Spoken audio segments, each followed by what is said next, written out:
chill. Chill a little bit. There we go. Give me just a moment, chat.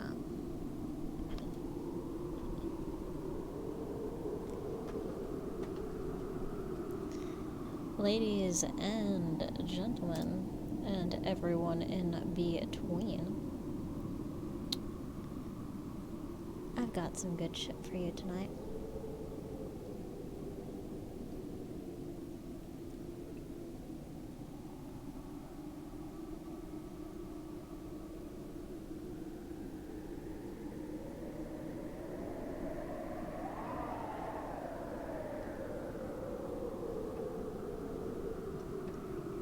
Just getting out everything that needs to get done, but we have so many choices. I went out on a spree and got a whole bunch of books full of nothing but ghost stories. Well, not nothing but ghost stories, but I got a lot of ghost stories.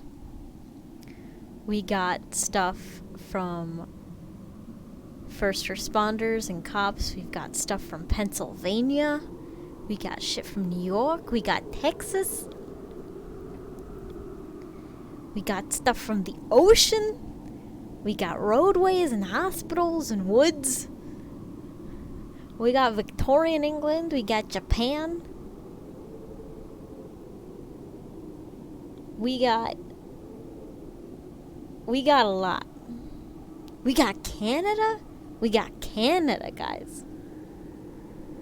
We got Canada.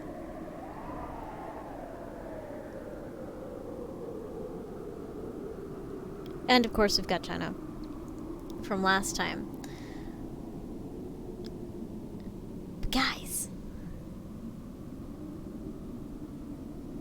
we got so much stuff. Get hype. So I'm almost ready to share with you that bit.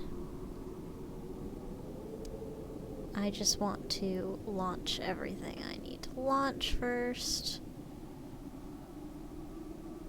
And then we will get started. Also, I'm just waiting for chat to fill in.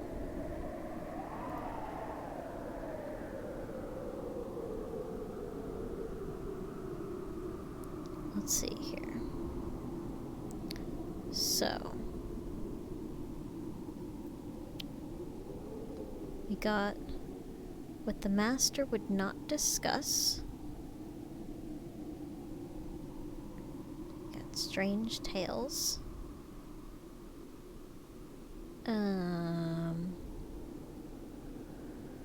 We've got classical tales, the supernatural, and the fantastic from China. Got lots of China, because that's where I tend to hang out in terms of, like, studying. But let me get a nice background up.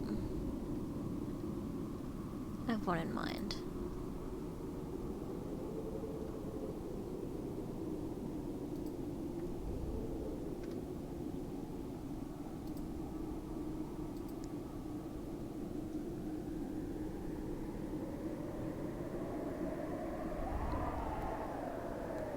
Good shit. Wait, why is Reddit open? Reddit? I mean, I love you, Reddit, don't get me wrong, but you're not really the person I'm looking for right now.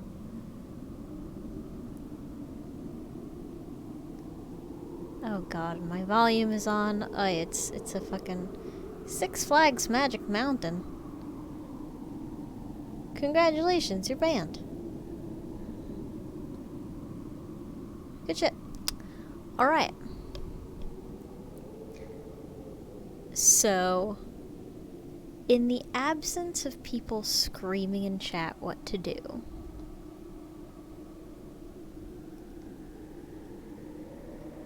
Where is the Appalachians? I feel like it's like Pennsylvania, Ohio. Oh shit, I was right. Pennsylvania, bits of Ohio, West Virginia. Oh, where the mountains are. I'm a dumbass. Yeah. It's most of Pennsylvania. Wow.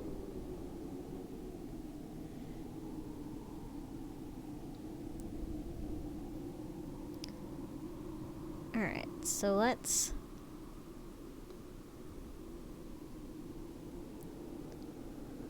Yeah, let's get Appalachia in there. No.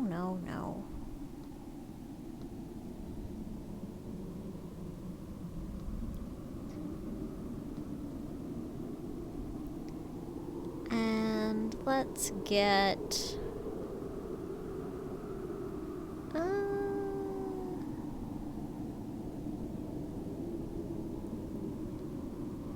let's do one first responders. We'll do...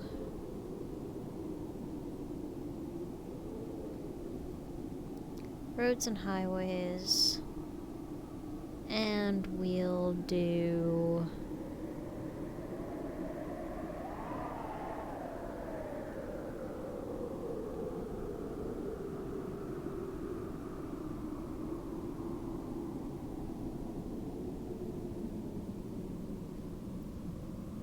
and we'll do...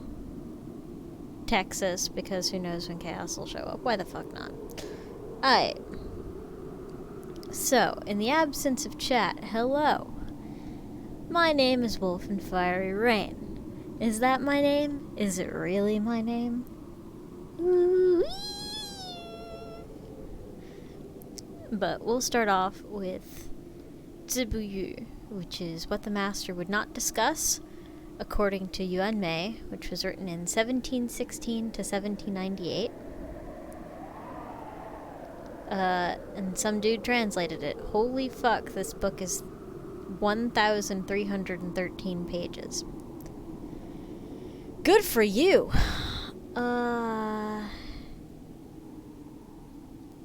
Concepts and imagery. Monsters, demons, and ghosts. Actually, this looks like an entire, like... Yeah, I'm gonna read this on my own. This is not for stream. This, like, not in that it's inappropriate, it's just, like, super scholarly and in-depth, and I don't know if y'all are down for that.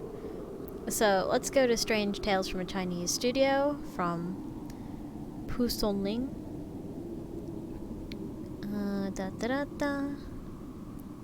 Alright.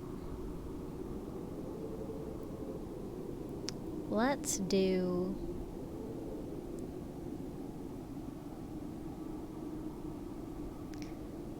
let's catch a fox. Catching a fox. There was an elderly gentleman named Sun, who is the paternal uncle of a relation of mine by marriage, Sun Qingfu. This old man was an individual of great natural courage. One day, he was taking a nap when he thought he saw something climb up on his bed, and he began to experience a floating sensation in his body, as if he were being carried aloft upon the clouds. Wondering secretly to himself if this was a case of fox possession, he opened his eyes a slit and saw the creature the size of a cat, with yellow fur and a green mouth, working its way up from the end of the bed, wriggling along as if it was trying not to awaken him. Slowly it began clambering onto his body. It reached his feet, and they became numb. It reached his limbs, and they became limp. It was about to crawl onto his stomach when the old man managed to heave himself up and seize it tightly by the neck. The creature yelped frantically, but was unable to free itself from his grip. Sun called out urgently to his wife to tie a sash round its middle. Then he pulled up both ends of the sash. "I have heard how clever you foxes are at changing shape," he cried. "Now, show me what you can do." No sooner had he spoken than the creature retracted its stomach, shrinking to the size of a bamboo tube, and almost succeeding in getting free. In terror, the old man tightened the sash with all his might, whereupon the creature puffed out its stomach again until it was bloated and rigid and the size of a large bowl. Soon loosened his grip slightly, and it shrank again. The old man feared it would escape. He told his wife to kill it at once. She looked around her in great consternation for a knife, and the old man had turned to the left to indicate where one was to be found.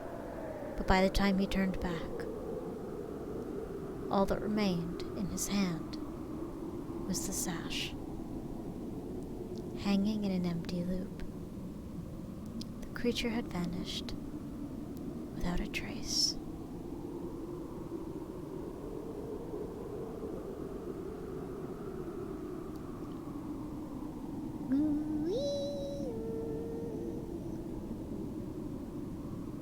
I like these. They're short, but they're like really fun. Here.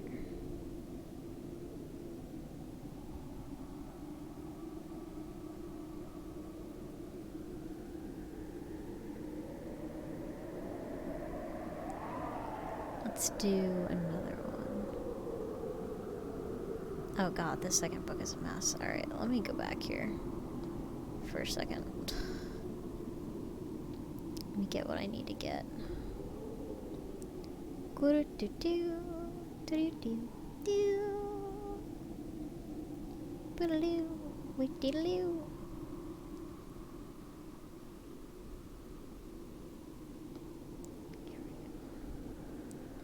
This one should be slightly better.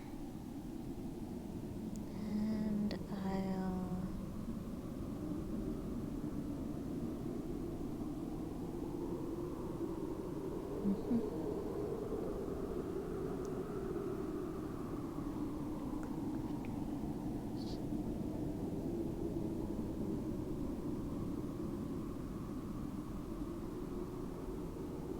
Yeah, let's try this one.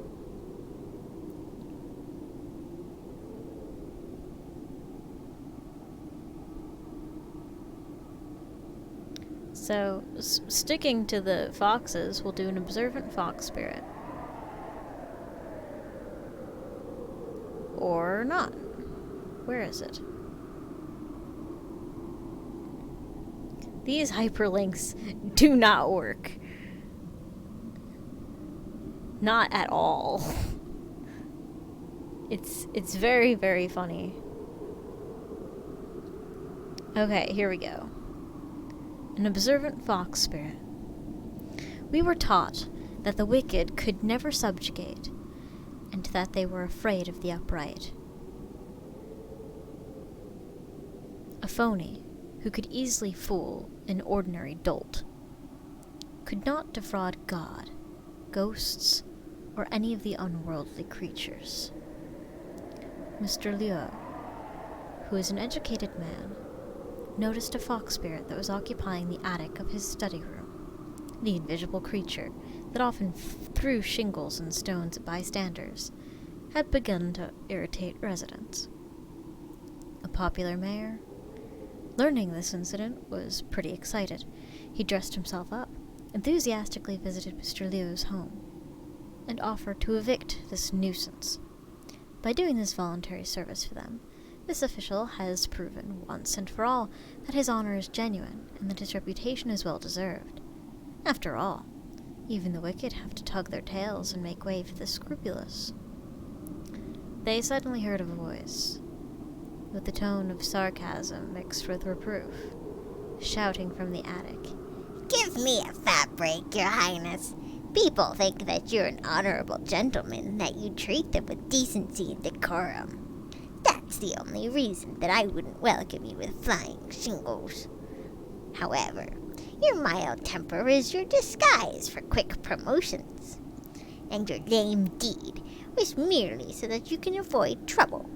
In the bottom of your heart, you are calculating and selfish. Because of that, I'm not afraid of you. Save your breath and beat it, or you will soon regret it." With embarrassment, the mayor made an excuse, fled the home, got a high fever, and stayed in bed for weeks. Another day, a kitchen maid who was illiterate, shabbily dressed and in her late 50s, passed by and nothing happened. People were flabbergasted by this unusual treatment. What has happened? With eyes widely opened, one servant curiously asked the otherworldly creature, with perplexity, "This woman is honest and upright. Her integrity will earn the respect from heaven to hell. Whom do I dare offend such an honorable person?" The spirit oh wait, hold on. I did that all wrong. One servant curiously asked the other, "Yeah, so what has happened?" was what the servant asked the creature. This woman is upright and honest. Her integrity will earn the respect from heaven to hell. Whom do I dare to offend such an honorable person? The spirit proclaimed. Mr. Liu let the old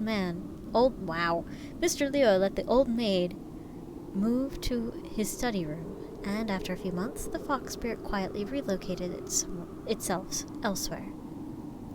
Fame is ephemeral and honor is earned.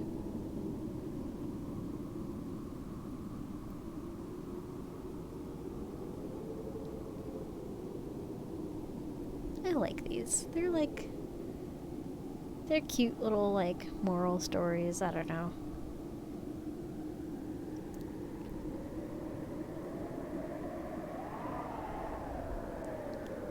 Let's see.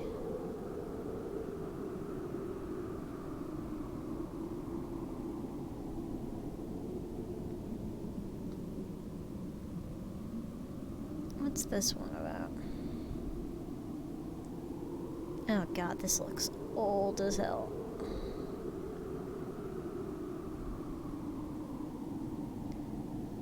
Okay.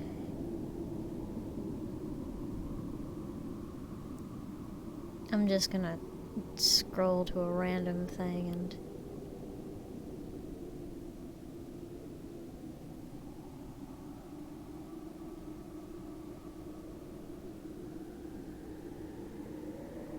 Oh my god, this one's about catching fish. Oh yes. Sorry. That brings me much excitement. Okay. Cao Tu catches fish in a bucket. Cao Tu came from Luqiang at an early age and showed complete understanding of spiritual powers. Once, at Cao Cao's residence, Duke Cao laughingly recited to his guests, "For this fine high feast, we lack but a single dish. We have no sung perch, to be minced as raw fish." "That should be simple enough to get," remarked Fang, and thereupon requested a copper basin full of water. I'm very confused by who's who already. He took a bamboo pole, baited the hook, and fished therein.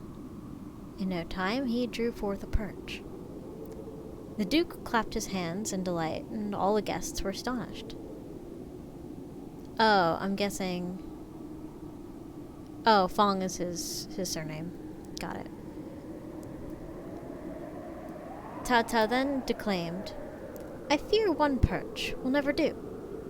If it were much better if there were two." Again, Fang fished with his baited hook, and in no time drew forth other splendid fish, better than 3 feet long and delightfully fresh. Cao Cao prepared both fish himself, enough to feed the entire table. Then, said Duke Cao, "With these perch in hand, my only regret is the lack of fresh ginger from Shu." "This is also simple enough to get," replied Fang. The Duke feared Cao Yuan Fang might merely buy it from the local shop, so he said, "Some time ago I sent my man to the brocade market in Shu to make a purchase. I will now give you this warrant from my agent to increase my brocade order by 2 ells."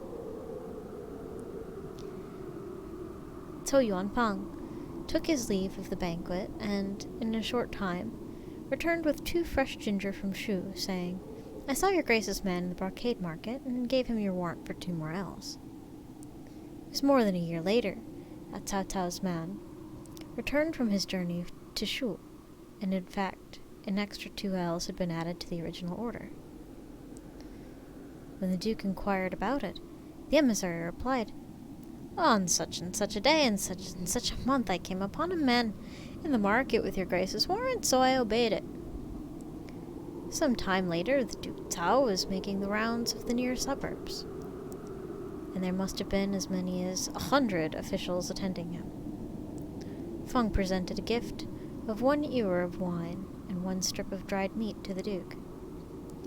Cao Yuanfang poured the wine with his own hand and made rounds of the Duke's officers until every one of them was drunk and sated. The drunken condition of his men puzzled Duke Cao, so he made inquiry of the wine shops to discover that on the previous day all the proprietors had lost wine and meat. This angered the Duke, and he decided secretly to seize him the next time Feng came to the official residence. Just as Cao Cao was to arrest him, Feng stepped back and disappeared into the wall with a flash. The Duke at once formed a posse to seize him, and one of the group spied Feng in the marketplace. Just as Cao Cao's men were about to capture him, all the people in the market suddenly turned to a simulacra of Feng. The posse could not tell which of them were actually Feng. Later, another of Feng's pursuers came upon him in the heights of Mount Yangcheng. Duke Cao's men chased him until he ran into a herd of goats. The Duke realized he could not capture Feng under such conditions, so he sent his men to the middle of the herd to shout, "Duke Cao no longer wants to harm you. He simply wished to test your magic arts. Presently, he hopes to verify your powers by talking to you." At that, one old ram reared up his hind legs, with his front legs crooked, and walked like a man. "That would be permitted," it said hurriedly. "It's this ram!" cried Cao's men, and sped to seize him. The very instant, the entire herd of several hundred goats stood up on hind legs and walked like men and repeated, "That would be permitted." So, of course, the posse did not know which goat to seize. Now, Lao Tzu once said, what I greatly regret is that I have this body. If I had it not, what could harm me?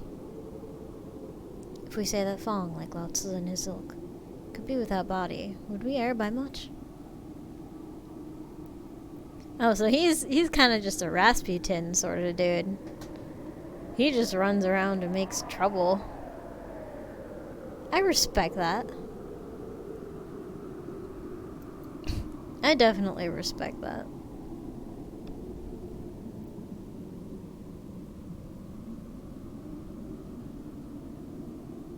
Alright.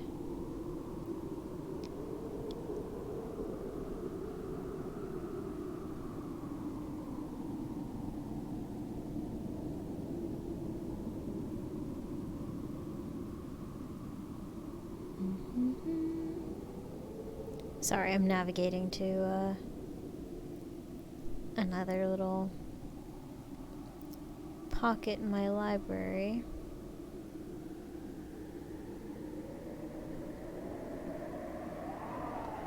Ah, I forgot to put the Irish stuff in here. Ah, what kind of dolt am I?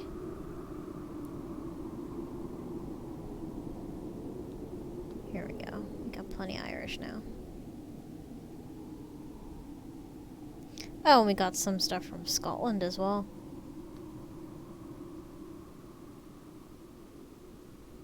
I forgot about that. I have so many choices, y'all. But since you guys are being quiet, unless chat's not working, it could be that chat's not working. If you guys are talking to me and I can't see it. No, it doesn't seem that way.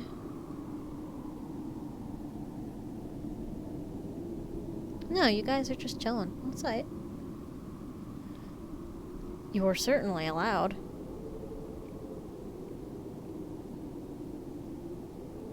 You are certainly allowed to chill.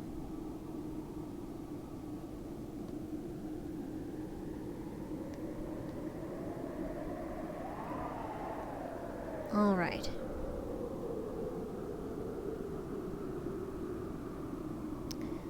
So let's move into Ireland, shall we? Let's see. We'll start off with the Banshee, why don't we?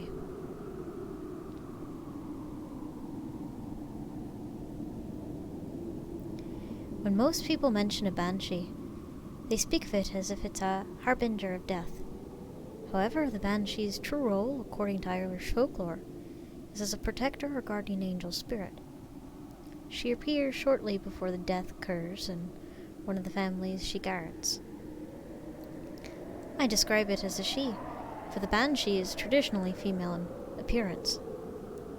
The Banshee's method of foretelling death in times past differs from the present day. Now she wails and wrings her hands as a general rule, but in old Irish tales, she's often described as washing human heads and limbs on blood-stained clothes until the water runs red with human blood.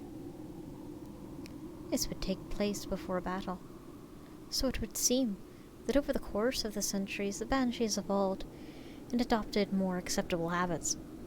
Depending on the observer, the Banshee can appear in many different guises. Sometimes she's young and beautiful, and sometimes she's old and haggard. One person may describe her as tall and thin, while another would describe her as very small and old. The Banshee is said to follow certain old Irish families, usually those who have an O or Mac prefix, but this may not always be the case, as there have been many references to Banshees appearing before the death of certain Anglo-Norman families or Anglo-Irish families. It has been suggested that a Banshee will even follow a family that emigrates, and reference has been made to Irish families whose descendants in countries such as America or Australia have also been visited by a Banshee. Traditionally, the Banshee will appear before death and will wail and scream. She'll be heard by members of the family, but may also be heard by others in the area. One such incident occurred in 1938, when the Giant's Grave in County Limerick was excavated and the bones taken to a nearby castle. It was said that those who heard the wailing of the Banshee described it as if every Banshee in Ireland was keening. This may not be that unusual, as there have been also reports of a large number of Banshees forecasting the death of a major religious or political figure. In 1437, sorry about that. In 1437, King James I of Scotland was approached by an Irish seer, a Banshee who foretold his murder at the instigation of the Earl of Atholl. This is an example of the Banshee appearing in human form. There are records of several human Banshees or prophetesses attending the great houses of Ireland and the courts of local Irish kings. In some parts of Leinster, she is referred to as the Keening Woman, whose wails can be so piercing that it shatters glass. In Kerry, the keen is experienced as low, pleasant singing. In Tyrone, as the sound of two boards being struck together, and on Rathlin Island, a thin screeching sound, somewhere between the wail of a woman and the scream of an owl. The Banshee is associated with the goddess in Irish mythology known as the Morrigan, who's said to appear before battle. She's also described as the washer at the ford. It has been suggested that she appears as a young woman who washes clothes or shrouds of those who lose their lives in the upcoming battle. The Banshee may also appear in a variety of other forms, such as the hooded crow, flying over the field of battle, a stoat, a hare, or a weasel. In fact, most animals associated in Ireland with witchcraft. The Banshee is also known as the White Lady of Sorrow and the Lady of Death. Unseen, Banshees attend funerals of the beloved dead. Although she can be heard wailing, her voice often blends with the mournful cries of others. It is not known when the Banshee first appeared, but the first records to make mention of her date in the early 8th century. She is said to be based on the old Irish tradition of women singing to lament, to mourn, the passing of a family member. This is commonly referred to as keening. Keeners are often frowned upon by the Christian Church, and as a punishment were said to have been turned into banshees by God. Another common explanation of the legend is that the cry of a barn owl is mistaken for that of a banshee. In ancient battles, owls would screech and take flight if they noticed an army approaching, which would forewarn the defending army. It is the screech that became associated with the banshee story. Oh, much of a story. That was more of a nice little educational piece, but thank you.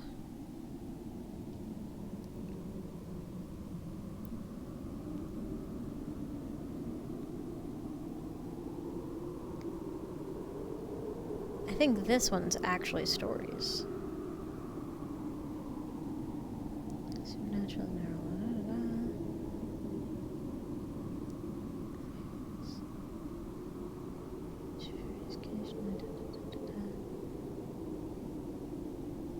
Oh, here we go. Is there no table of contents? Ah, you'd think I'd vet these better. Oh, Christ almighty. Well, here we go.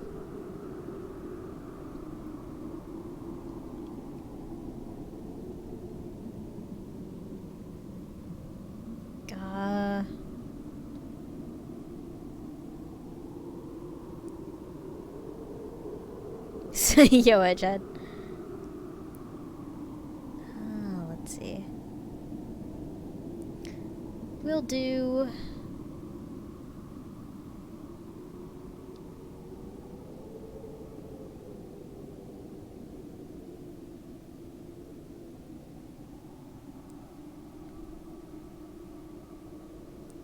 I'm deeply thinking.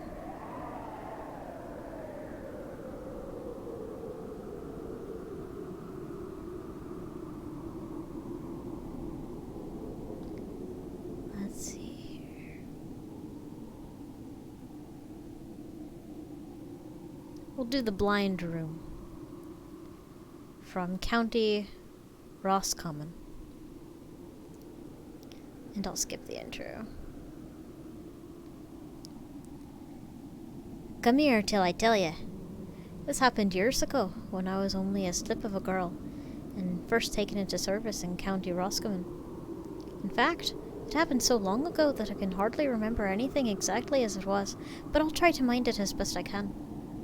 I was only about 13 when I left my father's house in Mayo and travelled to Roscommon to work for my aunt, who was the senior housekeeper in a big place they called the Castle Martin.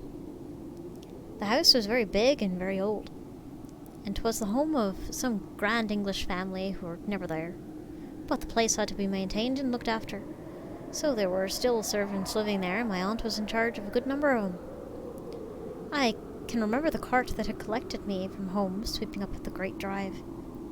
'Twas not quite dark, but the evening was coming down, and it seemed to me, child that I was, that the house was lit up like a town.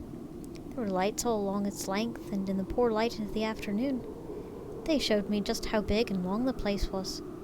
'Twas spread out in front of me, lights twinkling in its windows, like some sort of fairyland to which the cart was taking me. 'Twas like just another world. The drive to the house was very long, but we got there eventually. We went round, past the great front door and under a low arch, and into a yard which had stables of it. There the carter stopped and pulled up his horses. "This is as far as you go, miss," he said in his heavy accent. In all the trip he had barely spoken to me once. Maybe he was too shy to do so. He was an oldish man, and he had a very polite way about him. "Get down and I'll get somebody from the kitchens to come get you." He got down himself and went across the yard toward one of the yellow-lit windows. "Wait there and somebody'll get you by and by," he called back to me. And then he was gone, into the dark and at the corner of the yard. I waited, I don't know how long, in the shadowy coachyard, looking up at the lights that were coming out the windows, far above me, and feeling very alone. At that moment I wished I'd never left my father's house in Mayo to go into service in such a place. 'Twas my aunt who had persuaded my father after my mother had died, and he was barely fit to look after us at all. My aunt was a widow. I'd heard it said that... Forgive me. I'd heard it said that her husband died very young, and had been in service for a long time, and I barely knew her. But she'd got me this post, which was more than I could have hoped for at home, and so I waited. In the end, a girl not much older than myself came to bring me in. She was dressed in a dark blouse and skirt with a white apron, stained and smeared, knotted about her waist. Her hair was tied up in a bun under a whitish cap. "Are you Miss Casey's niece?" she asked in a very sharp voice. I said I was. "Well, come in then. Your aunt's waiting for you." And she turned on her heel and walked toward the darkened house with me following. And so I came to the Castlemartin house. My aunt, who I'd seldom seen before that day, welcomed me with a cold kiss on the cheek in a huge kitchen, where a great black range threw out heat and made the place, big though it was, feel like a furnace. My aunt was a very tall and very severe-looking woman. My father had said that she'd had a good heart, but a sharp way about her. There was not much family friendliness from her anyway. "You'll be a maid of all work," she told me, "and you'll work hard and ask no favours from me, for I've had to pull a few strings to even get you here." She looked at me closely, with her thin face very pitched. "Here, the fact that your family counts for nothing. I've done my bit for you, now it's up to you to work hard for me, and give me no bother." I said that I would. "Good. And now, Nuala." She pointed to the girl who had brought me in. "We'll show you where you have to sleep. Get unpacked and we'll sort you out with some sort of dress from the blind room." She spoke as I should know what that meant, but in truth I hadn't a clue. The maid that she had called Nuala lifted a lamp and walked over to the door, ready to take me further into the darkening house.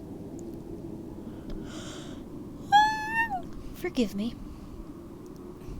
My aunt walked over to the roaring fire to warm her backside at it. "When you have sorted yourself out," her tone softened a little, "come back down, and I'll get one of the others to fix you something to eat. For I'm sure you're hungry after your journey.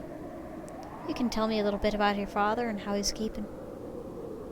The hard light flickered from her eyes once more. "Oh, and you must always refer to me as Miss Casey, and never Aunt Margaret.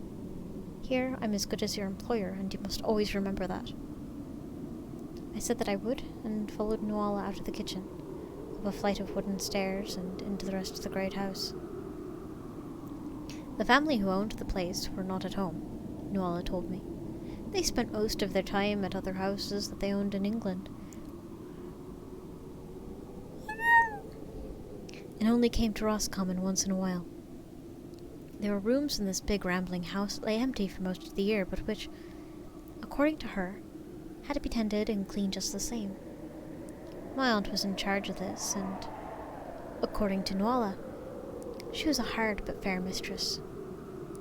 "All the same," she went on, "I don't like being in one of those big, cold, emptied rooms on my own. You can be away in one of the wings, but you may as well be in another country, for all you see and hear the rest of the house." And I thought that she shivered a little in the lamplight. She said no more. She led me up several narrow wooden staircases that were quite clearly used by the servants, and not for the owners of the place. I followed her along narrow passageways, which she claimed the owners didn't even know about, let alone use. This was so the servants could go about their business without bothering the great family. At one point, however, she led me onto a fairly grand landing, from which a number of other passages led. In order to get my bearings, I looked down at one of them. It was long and dark and gloomy, but I could see a lamp burning in the bracket, and at the far end, where it connected with another passage, a figure standing there and watching us pass. I thought it might be another maid or a washerwoman. She seemed to have a bundle of clothes in her arms as she stood there. As far as I could see, she was dressed in a long grey gown, with a long white apron, which came up above her chest and looked to be fastened around the neck, as well as at the waist. On her head was a cap, similar to the one Nuala wore, but which was pulled down so that I could not see her face. However, she was staring at us so hard and taking such an interest in the pair of us that it made me feel uncomfortable. Noella pushed open the door into another corridor, and I turned for a moment to look in her direction. Fuck me, I'm terribly sorry. Look in her direction. About to ask her about the peculiar maid but when I looked again, the figure was gone, and there was only the lamp burning in the barricade. If Noella had seen her too, she gave no sign but led me down the corridor to my own room. Nor did I ask about it, although the strange maid's stare had unsettled me a bit. I went to sleep in a room small, at the back of the house. It was a little bigger than a box room with a single bed in it. The walls were very dreary, and a single window looked down upon a narrow road, with a pump directly below. It was a small grate in the corner of the room which Noella told me could be lit, only if the weather was very cold. She told me that I might get another maid with me from time to time, though where she could have slept I hadn't a notion. There's little else to say about my room, except that it was drab and dreary. However, it was somewhere to lay me head, and I was grateful for that. I went back to the great kitchen where my aunt had some soup and bread ready for me. There was also a maid's dress that I could put on. From her chair by the fire, my aunt conducted the conversation between us, asking about my father and my brothers and sisters, all of which I answered as truthfully as I could. I asked my aunt about the great house and the family who lived there, but her answers were a little vague. She was a woman, she told me, who lived below stairs, and knew little about the goings-on of the family who lived above. I simply came and went. She told me that I should make a friend of Noella, whom she said was about my age and a good worker, but I was to ignore Paddy Sweeney, who worked with the horses out in the stables, whom I hadn't met yet, but soon would. He was an old man from the area and was always trying to frighten the young maids with fanciful tales. "He'll tell you old stories about ghosts and fairies," my aunt told me.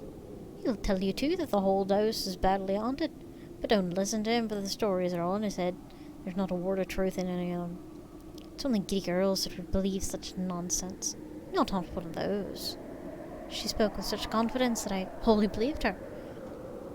I sat and drank my soup while she went through the members of the staff, whom I should get to know, and those whom I shouldn't, who worked all over the big house. For some reason I thought of the peculiar maid in the old-fashioned dress, who'd watched me so intently.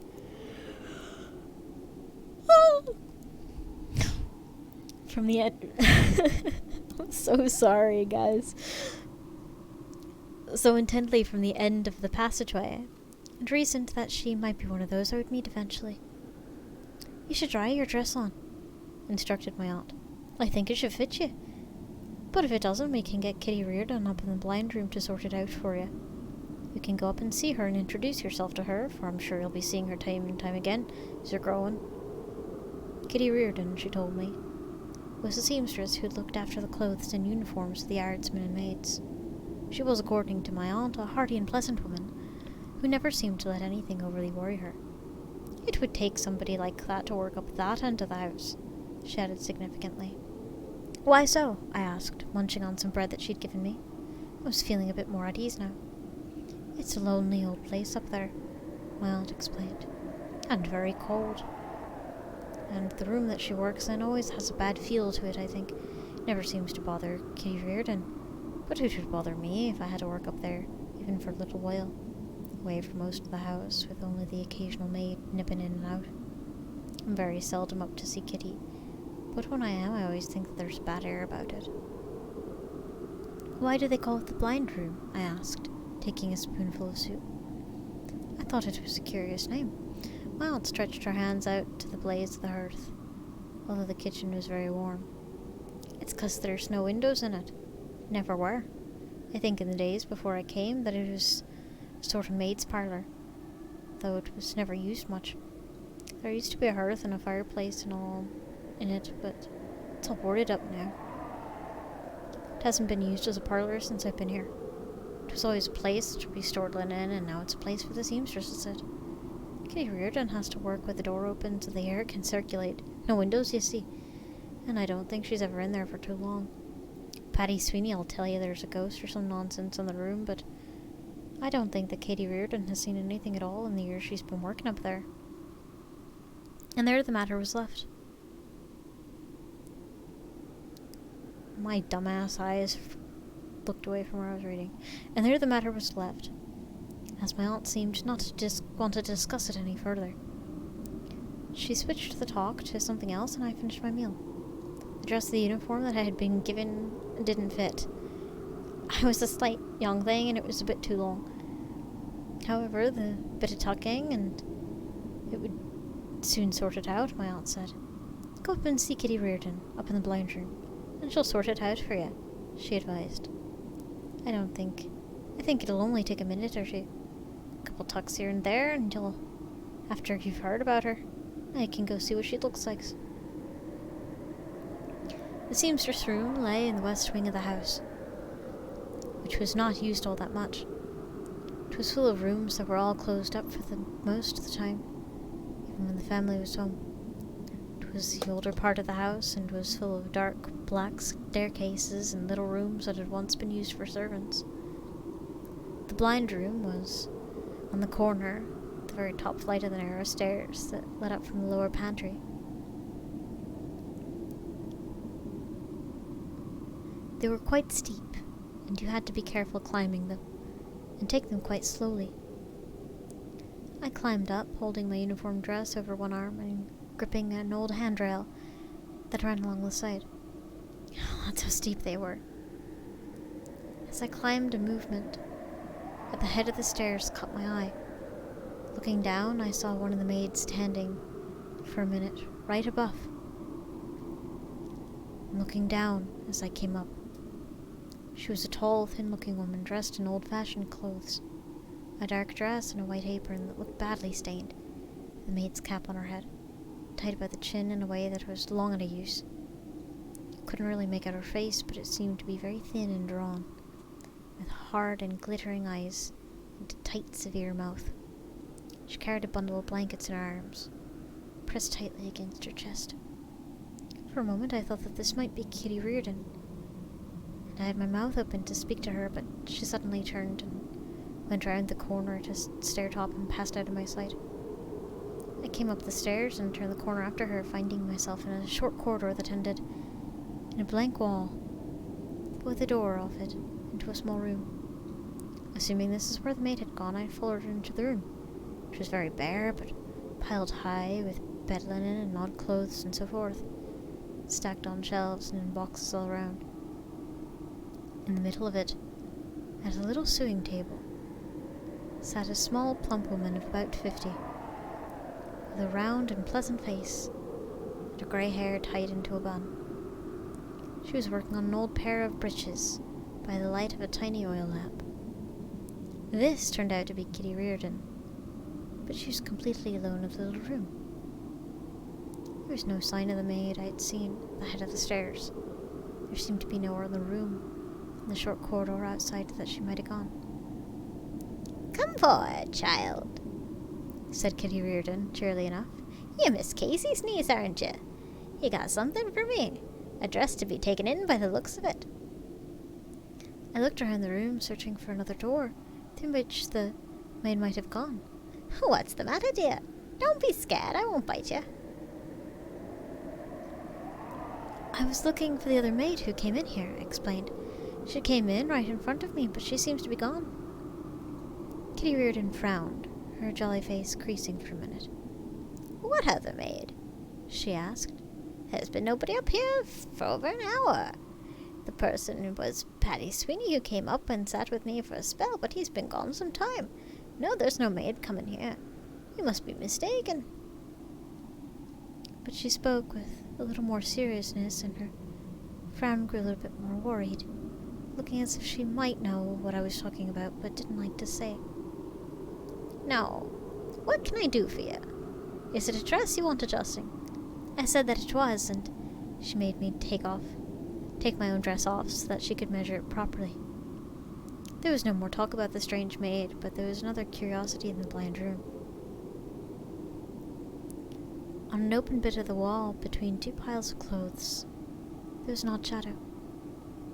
first, I thought it might be that of a small bird or huge insect, with its wings spread wide, for it moved and fluttered and seemed to change shape from time to time.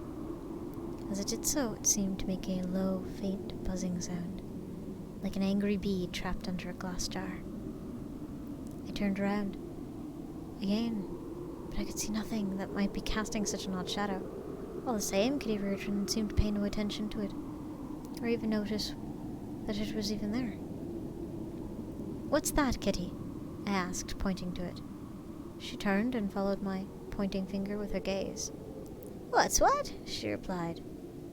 But then she seemed to notice the shadow as if for the first time. Oh, that's just some old thing. It's been here for years, as long as I've been up in this room. It's just some odd shadow or trick of the light, but it never bothers me, and I never bother it either." And she laughed, a shrill, hearty laugh, and sat back in her seat. I gathered that Kitty Reardon didn't let very much annoy her. "Doesn't the drone annoy you?" I pressed. "I know it would me." But she simply laughed again. "Lord God, child, it never bothers me at all," she said. "It drones way behind me, but it doesn't trouble me. It's just some old noise in the house." I thought her voice sounded a wee bit troubled, but I never said. She finished measuring me with plenty of general chat and nothing more. And nothing more was said, either about the strange maid or about the queer buzzing shadow. But I guess they might be lurking somewhere in the corners of both our minds. Kitty Reardon was the first of the servants who I met at that great house, and over the next few days I met some of the other maids. Mary Cassidy the cook, a dour complaining woman, a couple men servants, and the yardman. Of those I met was Paddy Sweeney, who's thought to be something of a character among the others. He was an oldish man who worked in the stables outside, although he seemed to do as little work as possible, for he was always sitting in the kitchen, smoking his pipe and exchanging gossip with everyone around him. He watched me very thoughtfully from under his heavy eyebrows as I carried water in a heavy bucket across the kitchen. Oh, Jesus!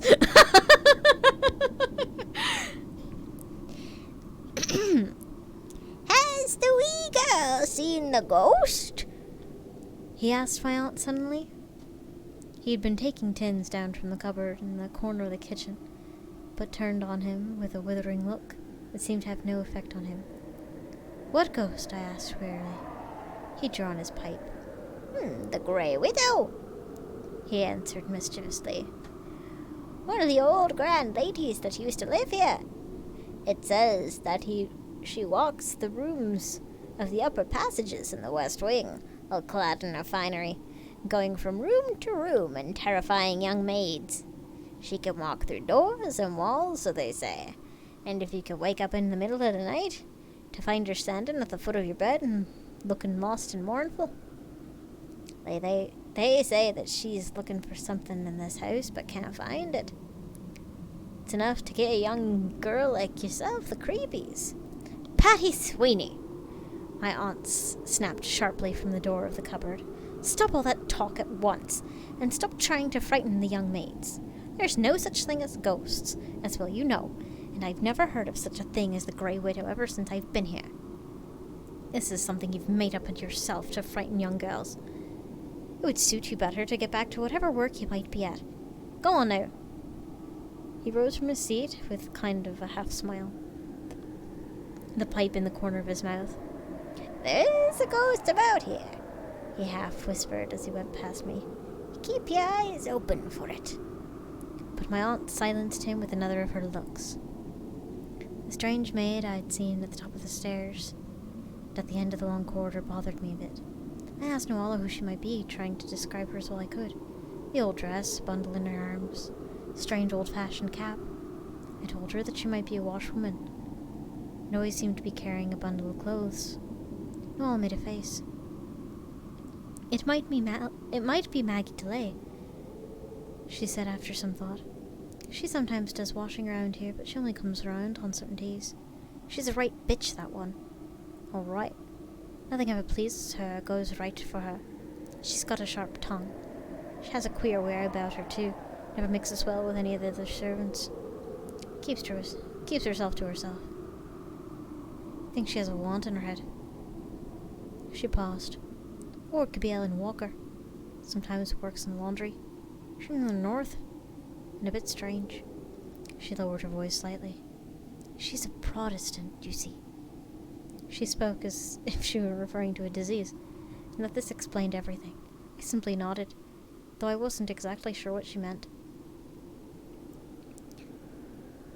There the matter lay, although when I met both these women shortly afterwards, they looked nothing like the maid whom I'd seen at the top of the stairs. However, there were so many other servants, coming and going about the place, that I'd probably missed her and would run into her eventually.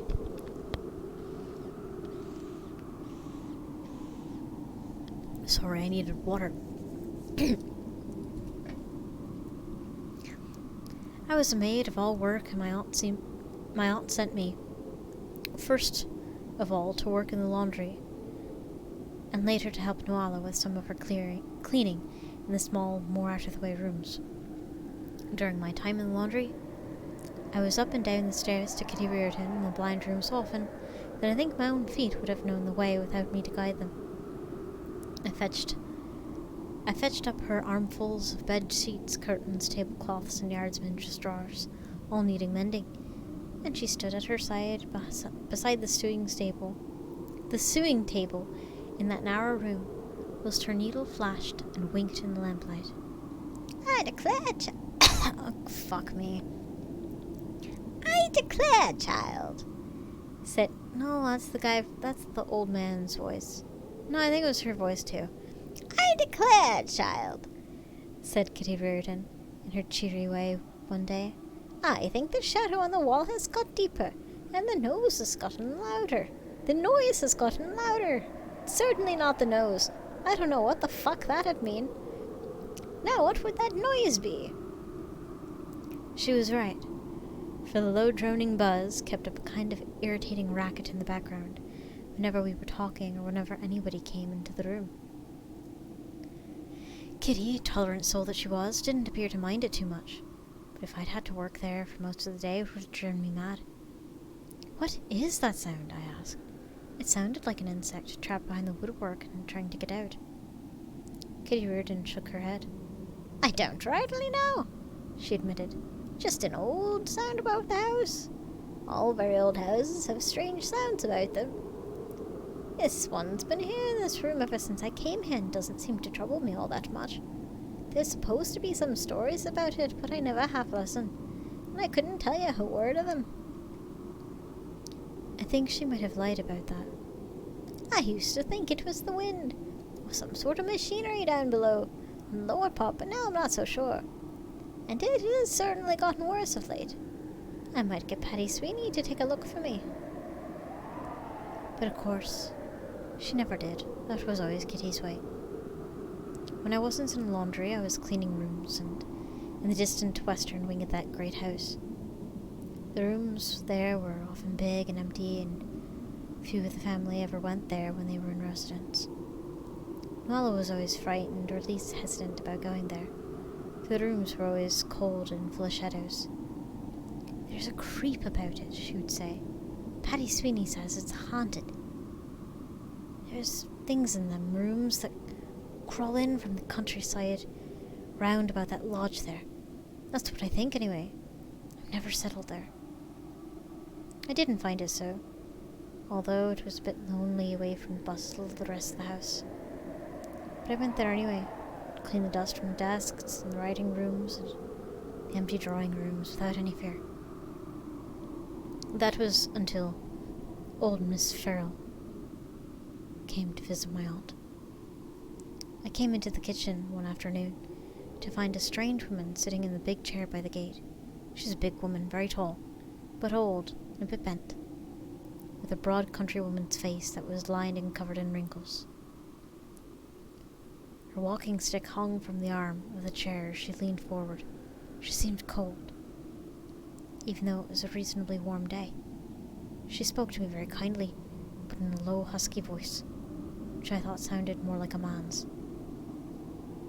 She had a broad, country-sounding accent. I thought she seemed very much at ease in her place. My aunt looked up. This is Miss O'Farrell," she said. "Miss O'Farrell used to be the housekeeper here before I came. This is my niece Mary, who's working as a maid here." The old lady was very pleasant, and later on, when my work about the kitchen was done, she invited me to sit down and have a cup of tea with them. From time to time, I noticed her looking curiously at me. She had a very peculiar old woman's stare as she looked at me, and I thought she might be thinking of something else. She had a curious look on her face. "Are you the youngest of the maids here, child?" she asked. "She is indeed," replied my aunt, answering for me as often was her way.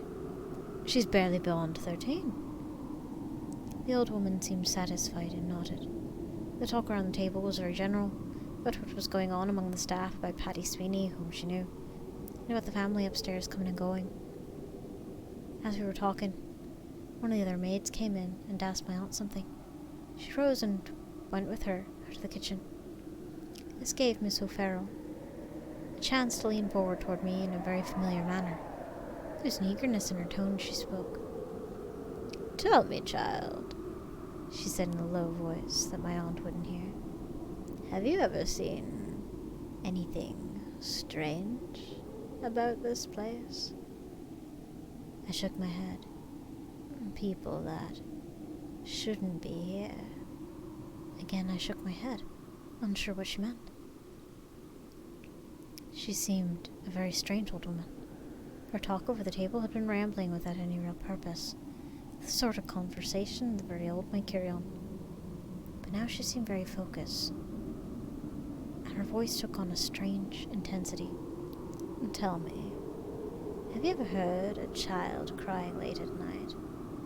Again I shook my head, as I'd never heard such a thing. She seemed a wee bit disappointed. I would have thought that one so young... but no matter. You've seen nobody about the place that you couldn't account for. For some reason, the strange maid sprang into my mind. I'd never really tracked her down, and I told Miss Farrell about her. She wears an old-fashioned dress and a strange cap so that you can't really see her face. Instantly, there was a glimmer of light in the old eyes. "And where did you see this maid, child?" she inquired. "I've only seen her a couple of times," I said truthfully. "At the end of the corridor going up to the blind room where Kitty Reardon works. But I'm sure I'll run across her as soon as I get to know the place." The old woman looked at me with a long stare. "Maybe," she replied. "But I'll tell you something, Mary. That maid mightn't belong to the world of the living people at all." She's beginning to sound like Patty Sweeney. He's making a joke of me with some stories about the Grey Widow. Miss O'Farrell, however, seemed deadly serious. "They said there was a maid killed herself here a good while ago, long before even I came here. I heard about it from the old man who worked here as an ostler, who still lived in the area. He was an old man. He'd just about remembered the story, which happened just before he was born, but when his father had been working here. He said this maid had given birth to a child away in one of the rooms of the house. Father had deserted her, and them upstairs had threatened to sack her. There was no way they could keep a maid and her baby about the place. There's nowhere for her to go, no way for her to support herself or the child. So she hanged herself in one of the rooms. What became of the baby, nobody knew. There was some that say she murdered it and hid the body somewhere. But it was a terrible tragedy, all right." Miss O'Farrell leaned slightly closer across the table, putting her old face close to mine. "They say the spirits of a suicide or of a murdered child never rest quietly. That's what the church says, anyway. But they also say it's only the very young that see them. I came to work here when I was about your age, or maybe a wee bit younger, and And at night I used to be wakened out of my sleep on 2 or 3 nights by a child crying somewhere in the house. Even though I looked for it, I could never find it. There were no children in the house at the time. And I thought sometimes that I saw a woman coming and going, and there was nobody really there. It was because I was young, you see. Now that I'm old, I see nothing. Only shadows. I'm nearly blind, anyway. And do you think that the woman that you saw was the maid? I asked, in a bit of wonder. The one that hanged herself. She sat back in her chair a little bit. I don't know. But I know that I did hear a young child cry. I couldn't find it, she answered. It might have been a young owl crying, as some people told me 'twas, but I've never been sure. As I grew older, I stopped hearing it, and my nights were never disturbed again. I think it was because I was so young. I would have...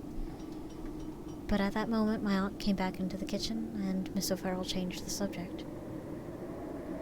I never had a chance to ask her any more, for she left shortly after, and several months later I heard in general conversation that she had taken fever and died.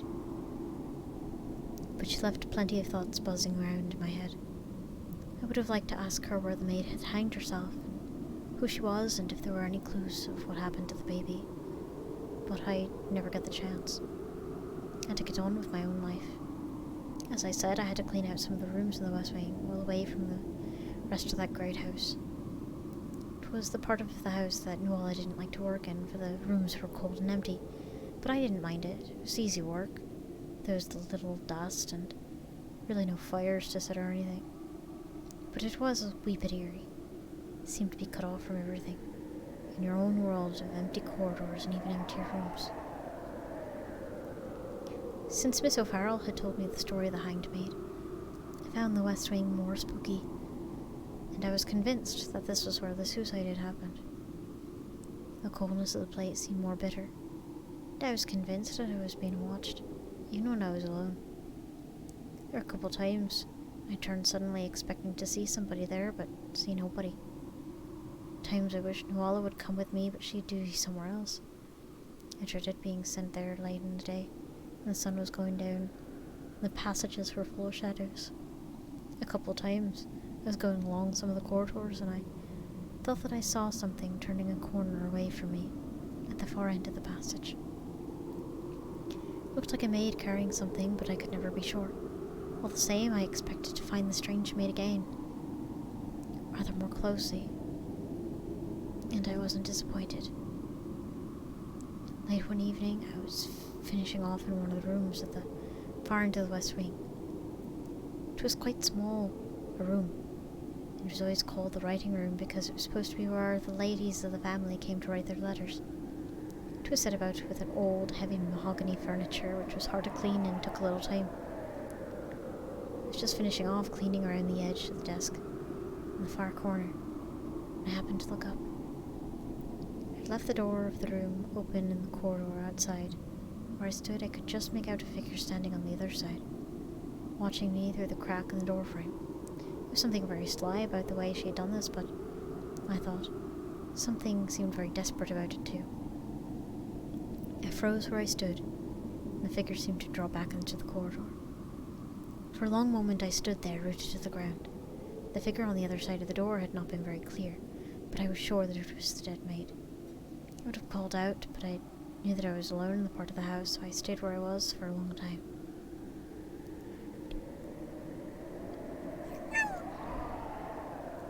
Eventually, I found the courage to step out of the room and into the corridor. There was nobody there, but way at the end of the passage I saw a shadow moving among the others.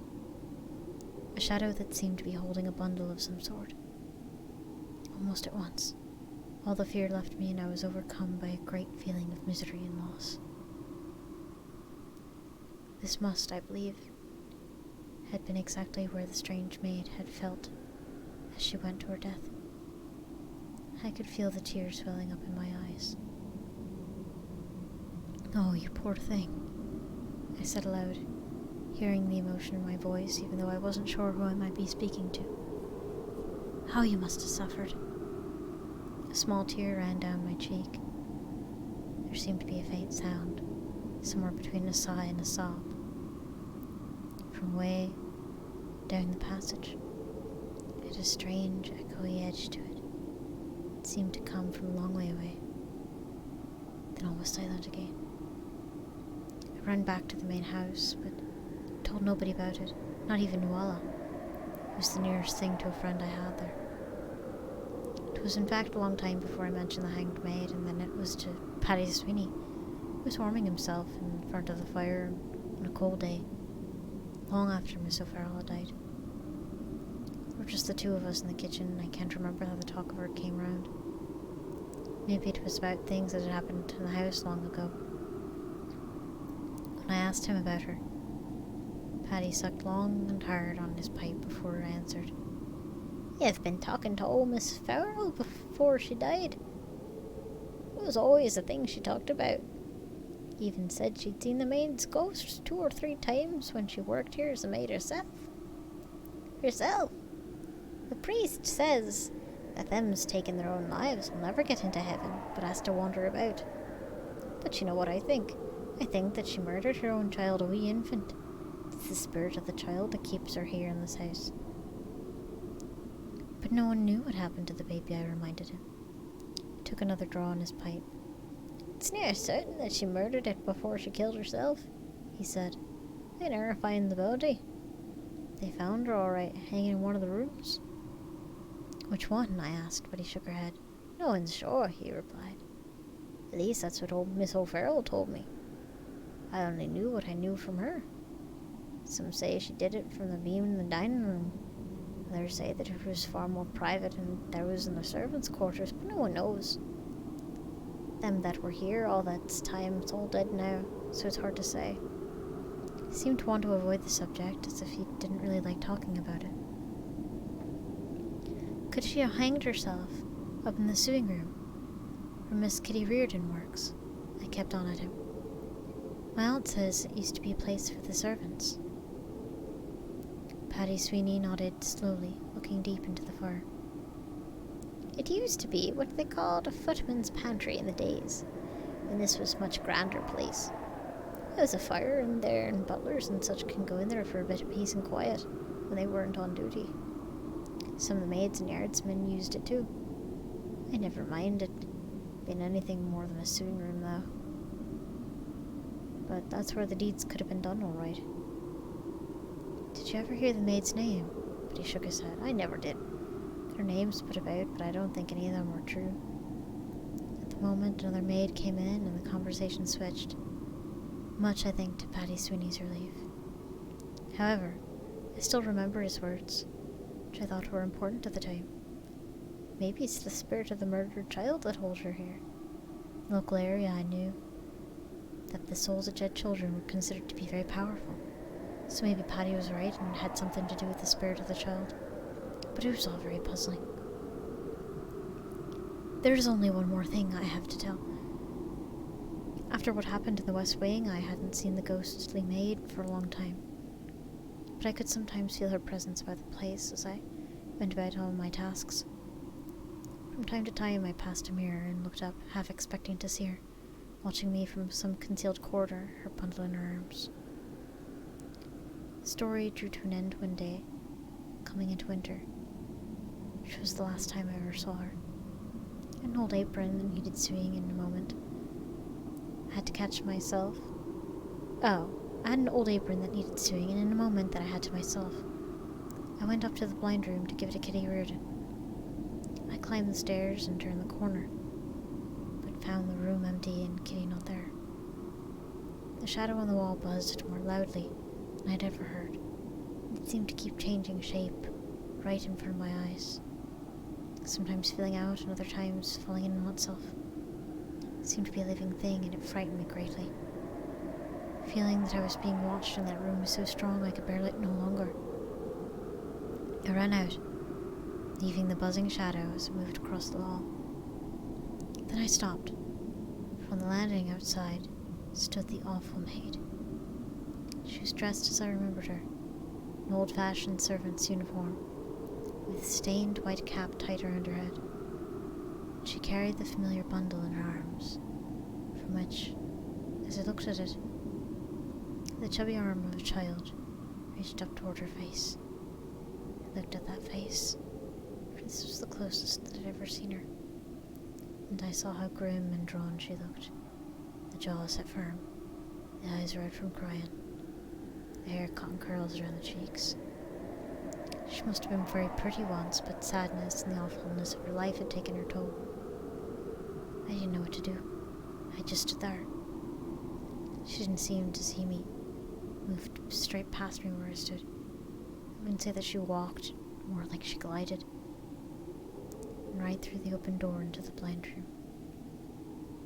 Walking past Kitty Reardon's swing table, she walked straight into the wall, where the shadow fizzled and buzzed, and was gone. The shadow hissed and seemed to grow, but the ghost didn't reappear. That was the last time I saw her. In a moment, Kitty Reardon returned.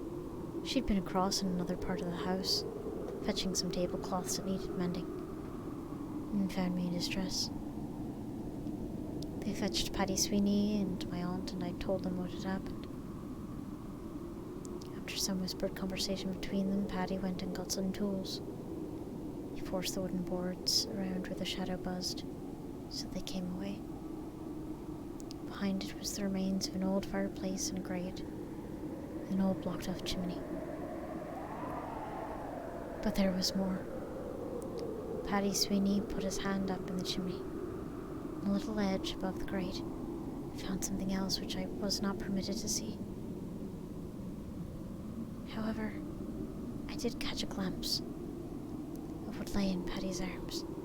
It looked like a bundle of filthy rags covered in dust and soot. This was taken away, and the fireplace blocked up again. Kitty Reardon wouldn't go back there, and the swing room was moved to another part of the house.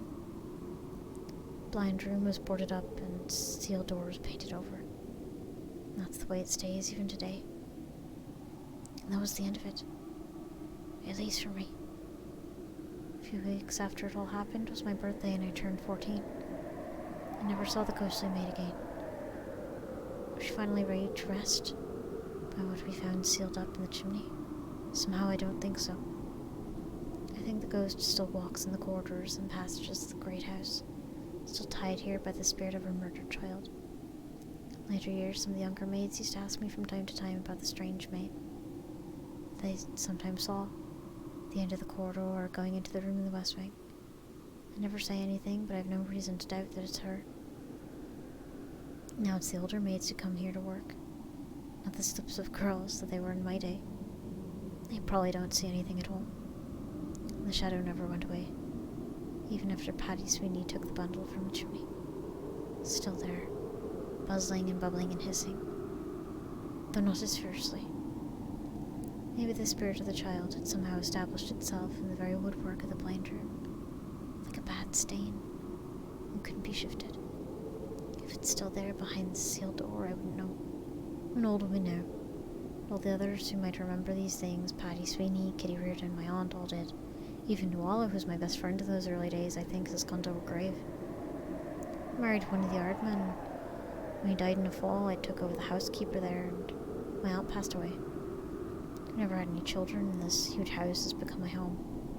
I'm almost as old as Miss O'Farrell was on that day. She came to see my aunt, and just as stiff. I have to walk with a stick now, same as she did.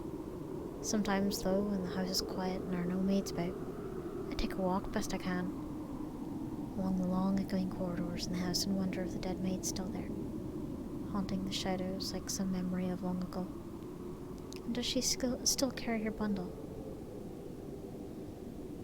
The child that was hers, and that she had killed. I don't know, but I doubt I'll ever see her now. Maybe around us all the ghosts who have long gone before us crowd invisibly, unsuspected by us all. That was long. It was good though. Just long as hell. How many fucking pages was that? I feel like I talked my throat to death. Oh, it was 20 pages. It's not that bad. Fucking hell. Well, this VOD's gonna put somebody to sleep. No. Be gone, you ghost.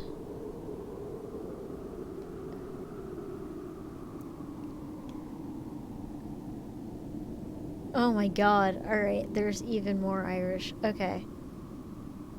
Let's get out of Ireland before I bust my throat. We are not going to then Scotland because that's an even more severe accent. Oh fuck, there's some about fish. No, no fishing. Have control of yourself, yeah.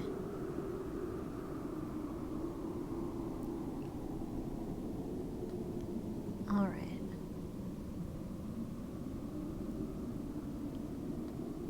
Let's go to a highway. This book is only 64 pages long. What the fuck? Oh god, a lot of these are in New Jersey.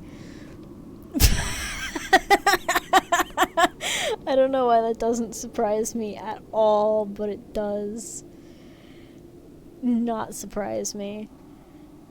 New Jersey, Pennsylvania, Louisiana, Illinois, Hong Kong, England, Texas, Missouri, Australia, Arkansas, India, California, Scotland, Wales, Hawaii, Sweet Hollow Road, New York.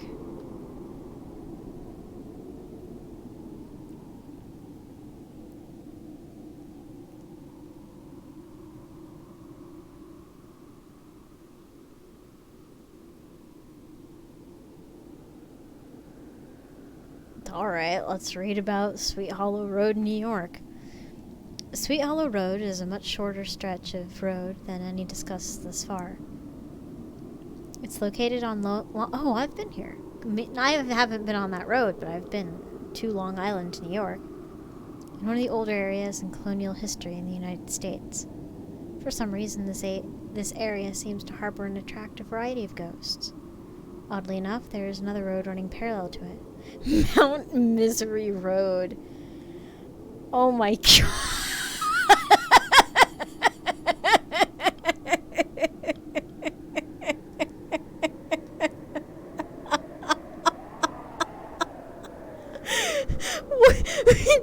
Why don't you just lead with that then?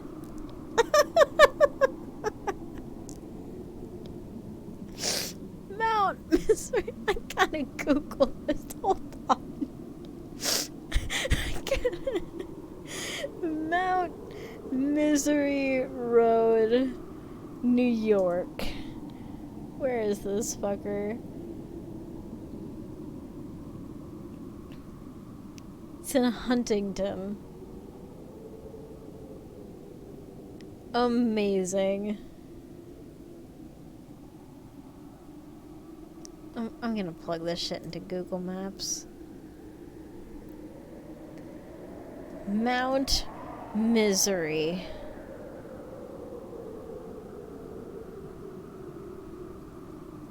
Road. You lied.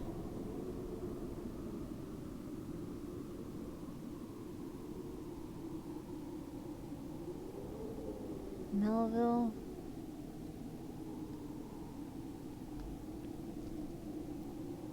New York. Alright.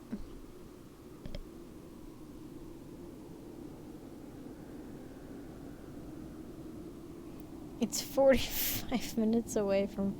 It's still there.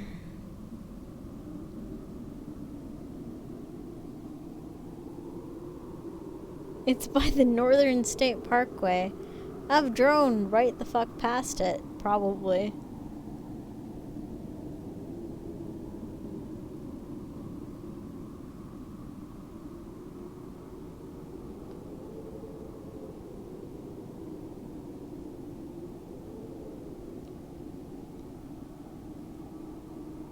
Alright, so what's the name of the actual road? Sweet Hollow? Fuck it. Sweet Hollow. Yep, Melville. Yep, there it is. Right next to Mount fucking Misery. My old country road, right above the Northern State Parkway. There it is. There's a diner right by it called Sweet Hollow Diner as well.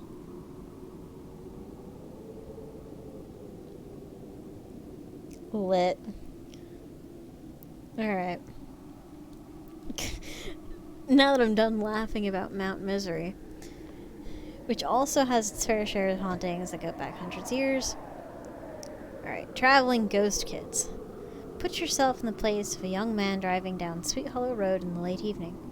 I'm Irish again. Oy vey. Just as the sun's beginning to set. Your mind is still pretty sharp and you're quite relaxed as you head home after a long day of work. That's when you see some kids walking alongside of the road, up ahead of you. There's something that seems off, but you can't quite put your finger on it. Maybe it's because you expect to see an adult with them, given their young age and late hour. Group seems to be all kids, though. Your curiosity is piqued and you slow down a bit to get a better look at them. Something about them just doesn't seem to click. That's when you realize they're in Depression-era clothing. They look like something from an old newspaper, or maybe an old movie. On top of that, you can't imagine anywhere a young group of kids like this would be headed this time of day, without adult supervision. As you bring your car to a halt, you get an even better view of this motley crew of kids. They vanish before your eyes.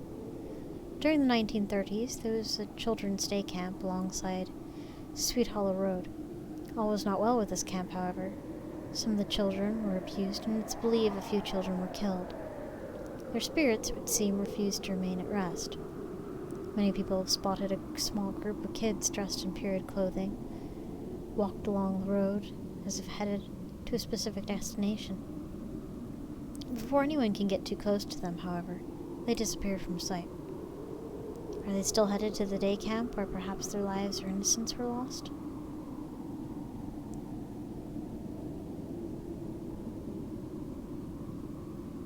Poor young Mary. Imagine yourself driving down Sweet Hollow Road at night.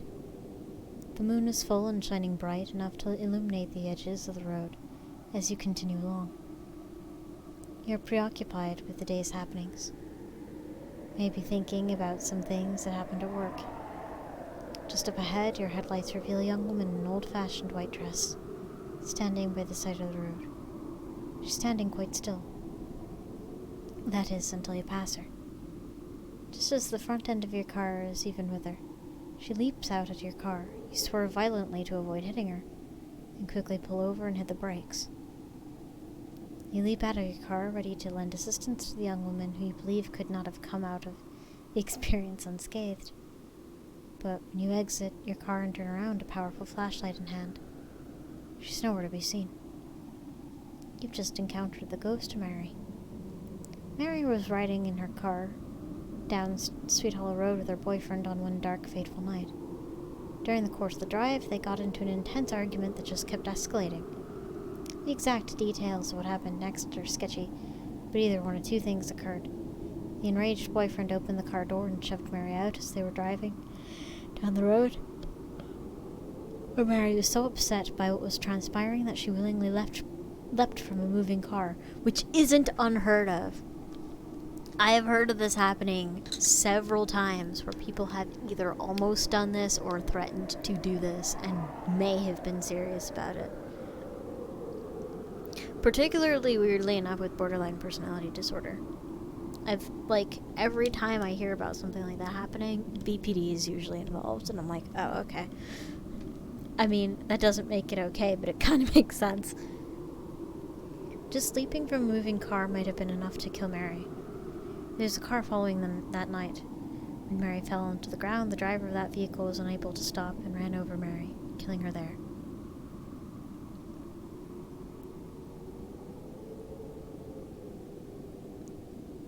Holy crap, there's a lot of There's a lot of lore here. But yeah, I'll keep this book on the docket. My throat is going. How long have I been streaming? I've only been at this an hour and a half? What the fuck?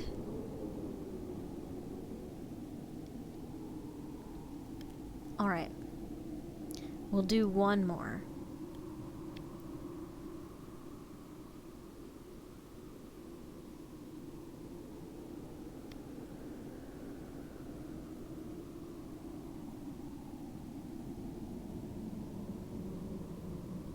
Alright.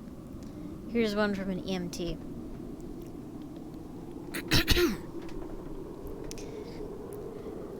One particularly slow evening, I and my fellow EMT were sitting in the front seats of our ambulance with a cup of coffee, waiting for a call to come in. It was one of those rare nights where you weren't being pulled all over the valley to different locations, one after the other. You felt like you never had a chance to catch your breath. The radio hummed to life for a call to respond to the scene of an accident, a stretch of road about 10 or 15 minutes away from where we were parked. In the closest unit, I grabbed the mic and radioed that we were going to take the call. From what we heard on the radio, it sounded like this particular wreck could be a bad one. Anticipation to get there as quickly as you can is something you can literally feel when you're en route to the scene. Time seems to speed up as you rush to save the life of another human being.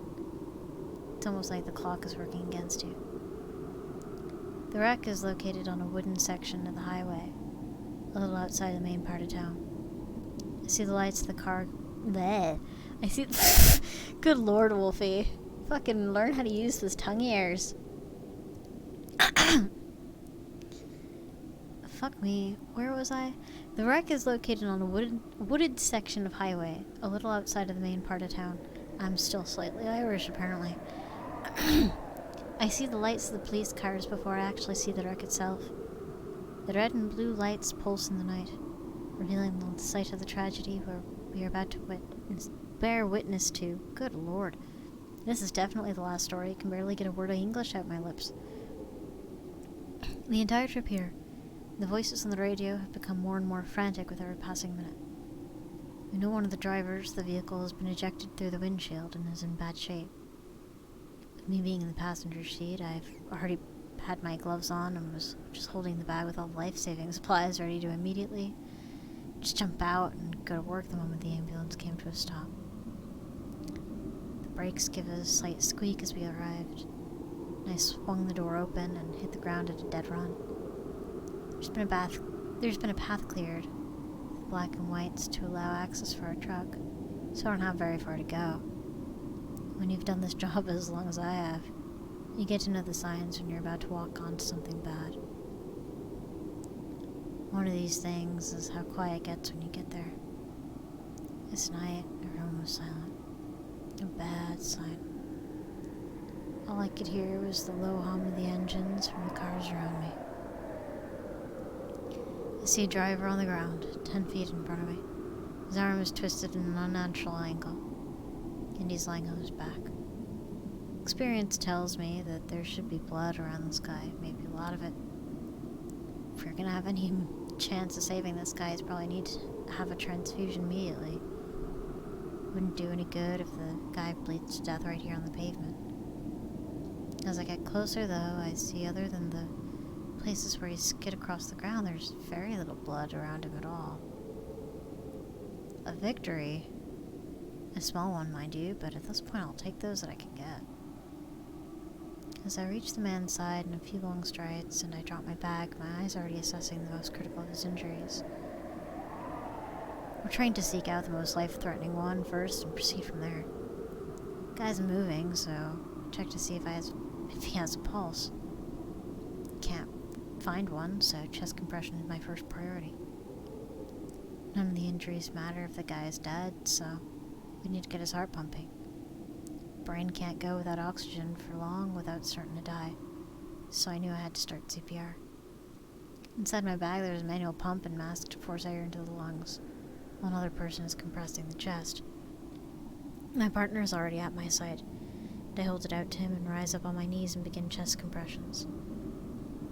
For people who have watched too much television and have seen people give CPR, it's not even close to that. Broken ribs and sternums aren't uncommon when you're applying the pressure needed to get the heart pumping again. Of course, this is better than being dead, but still, it isn't the light pushing you see actors performing. Beside me, my partner says my name. Steve, stop. He says it doesn't even register. I'm focused now on what I'm doing and doesn't penetrate the urgency of the situation. I keep pressing down hard on the man's chest over and over. I stop for a moment to check for a pulse. My partner grabs my arm. Steve, stop, man. He's gone. I just stare at him. I'm not sure why he's so sure of this. Steve, look at his head. I turn back and look down at the man's face. His sightless eyes stare up into the night sky, not seeing anything. However, it's the side of his head that my partner is speaking of. It's caved in at least 4 inches from where it used to be. It was a mortal injury, one that nobody could survive. He probably died the moment it happened. This explained why there wasn't a lot of blood on the ground. Heart stopped almost immediately. No heartbeat, lost blood. Letting go of my arm, he levels a look of sympathy at me. Nothing you could have done, man. He was gone the moment he hit the pavement. I know he's right, but I don't like the idea of no-win situations. Stand up, pull the latex gloves off my hands. Guy must have been drunk, but no one deserves this. I'm sure someone would miss him. I didn't envy the officer who'd have to break the news to the family. Slinging the medical supplies over my shoulder, I walk back to the ambulance and then toss them into the back of my cab. We're gonna be here for a bit and probably have to transport the guy to one of the morgues around the city. Grisly work, but it's part of the job. We're gonna get the paperwork done while I have the chance. I grab the log sheet and walk back over to my partner so I can get his take on what happened. I already started filling out the date and the time section at the top when I hear Justin yell for me. I jog over to where he was standing. What is it? He's staring into the woods at something. He raises his hand and wordlessly points to somewhere in the tree line. Yeah, trees, what about them? Over there, do you see that? His tone is urgent, something I rarely hear from Justin. I don't see anything but trees. What the hell's gotten into you? He grabs me by the shoulders and turns me toward the forest and points. There, right there, where those 2 trees are close together. I don't know what I'm looking for, so I assume he's got some sort of wild animal like a bear or something. So I scan the area where he's facing and freeze. When my eye falls upon a man that appears to be just standing there watching us. The thing that startles me most about him, though, is that he appears to be almost translucent in the moonlight. Something about him is familiar, but it takes me a second to realize who he reminds me of. As soon as he hits me, my eyes go wide. I spin around and look at the body on the ground and then back to the woods. There's definitely a strong resemblance between the two, well, except for the head injury. Looking back and forth between the dead man on the road and what could be his spiritual twin in the forest when Justin speaks. Yeah, I saw the resemblance myself. You think it's him, the guy on the road? Justin shrugs. Dunno, but I'm not about to walk over there and ask him. I didn't know what to do other than stand there, staring at what seemed to be the spirit of the man who was lying dead only a few feet away from where he was standing. He didn't move or make any expression, just stood there, staring blankly toward us. I'm guessing he wasn't looking at us, but rather what used to be him. We stayed there that way a minute or two in silence, just looking at him. I think both of us thought that he would vanish if either one of us made a sound. Something about watching him out there was heartbreaking, the waste of it all. Wondered, as I do with anyone who dies on my watch, what could have happened if they would have lived. Then he began to fade like someone who would start to ease a dimmer switch, lower and lower, until he disappeared from view. Justin and I sat there in silence for a few seconds before he turned around and walked back to the ambulance to take out the gurney. Nothing was said about what we'd just seen. It was too raw at the moment. Just feels like we would have been making it into a novelty to speculate if we'd seen a ghost. I don't know why he chose to reveal himself to Justin and me. Maybe it was just a coincidence, or maybe it was because he wanted somebody to remember him after he was gone. You know that his memory and that of the crash will remain with me long past, and I can no longer do this job. I wonder, though, when it's my turn to leave this place, will someone be there to see me off before I go?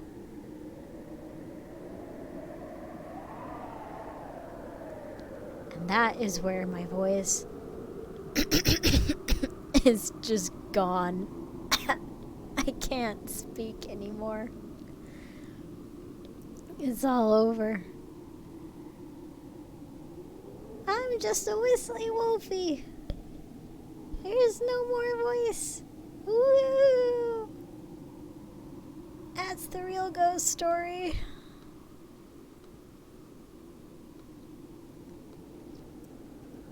Oh. Yeah, the old voice is pretty gone.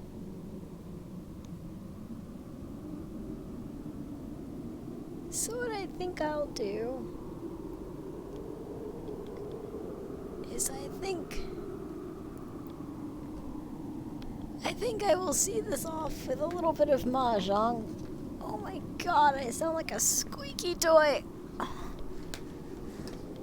That timing couldn't have been any better though. Oh man. Oh. I didn't even talk that much today. Fuck me, dude. I gotta get better at this. Ah, shite. It can't be helped. Oh, there we go. Sorry, chat. That's probably not the most pleasant noises to listen to. Forcing my fucking throat back into... Alright. Oh, man. It feels jarring to turn off the wind. Alright. But yeah, enjoy the VOD. I'm planning to do spooky stories pretty much every Friday that I can. I don't know. I think it's fun, and I've heard really positive things from you guys about it. And so I'm gonna keep doing it.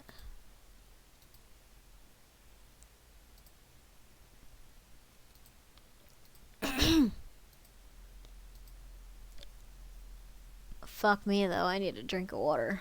God damn.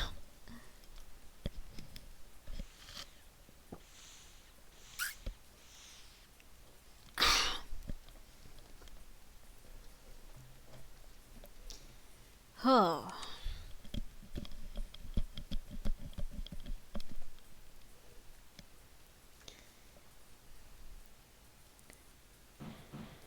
Alright.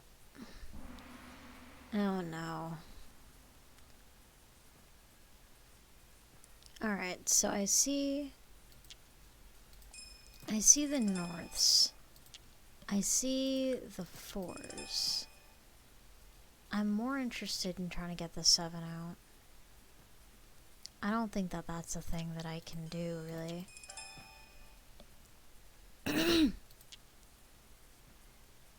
You broke the 9s first. I don't feel like that's actually... Well, those 2s are now triangulated. I'm not sure which is better. That 4 feels like it should go. We know this 3. That's not the best thing ever, but okay. This 2 feels like it should go. These 3s are also trianged. This I'd like to get rid of. That's... Right, we know about that. I think this makes more sense. That's deep in there. I know about that. kind of want to wait on it. That 9 can definitely go, so can this one. Oh, wait. Alright, well, that made that very simple. That 5 is in here. I don't know where the other one is. These 5s are compacted, which makes me a little bit nervous. So let me actually just attack that straight off. This west is gonna be a dick. This east is already worse. I think that saving that is stupid now. I'm gonna doubly know that. This bitch... Alright, well that answers the 3 question. Which I honestly cared about more than most shit. This one is not answered. I'm actually just gonna go for that. These 6s are compacted? Alright, that gives me that. It gives me a 2. Oh, you're a fucking idiot. That's not what you wanted to do. God, tits. That's not what I wanted to do either. I should know better. Alright. Ugh, I don't want to do that though. There's gotta be another south. Okay. So you guys can go. Snides are there. I'm gonna get rid of that so that I can see. That's gonna have to go that way, I think.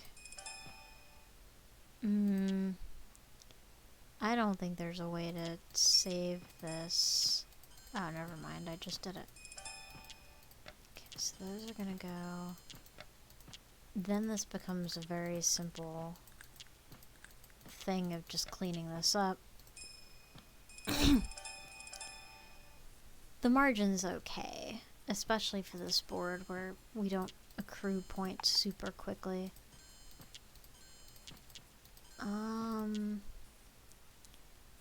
I don't want to do that. Alright, so where's the 6? Easy. Alright. That actually solves that problem without me having to do that thing. Alright, so...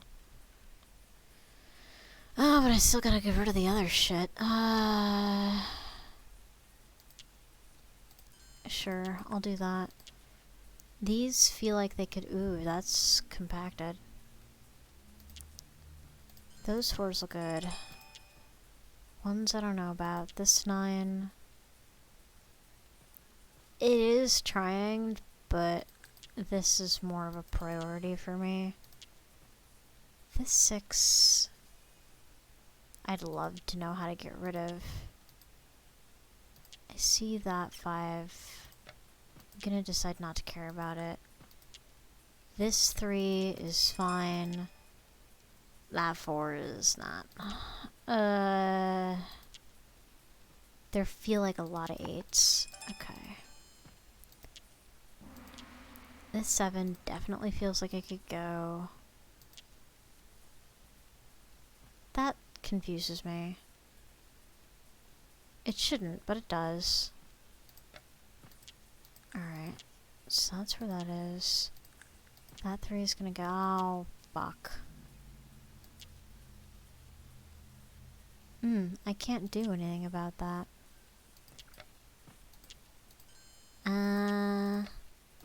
Well, I can go here. That gives me this 4, that gives me that I'll be able to use eventually, maybe. Alright, these fuckers can go. And I will take them because I've sacrificed a lot for that already. That 7 is... Oh, wow. Alright, well, this is not going good. How much of an emergency is this? Oh. Oh. Okay. Wow. Every move I make is dumber than the last move I just did. Please just... Oh, fuck, I am behind. Alright. Alright, so we could do that.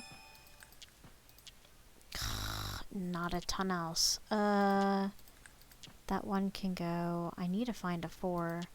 That 4's beyond there. That's not happening. 7. Can I get rid of... Alright, that should help significantly.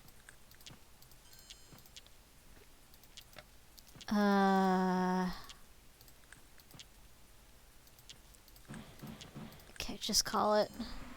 Oh man. I thought I was gonna lose it there. I really thought that I thought that was the light. Alright, we'll do one more because I have no self-control.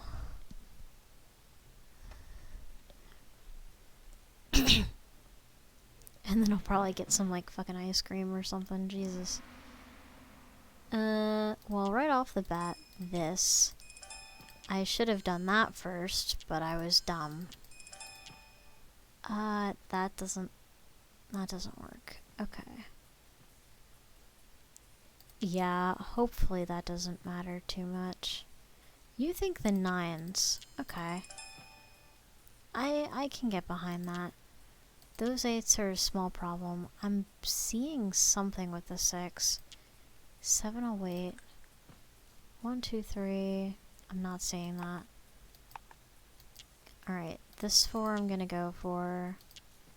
That 5 is difficult to get rid of.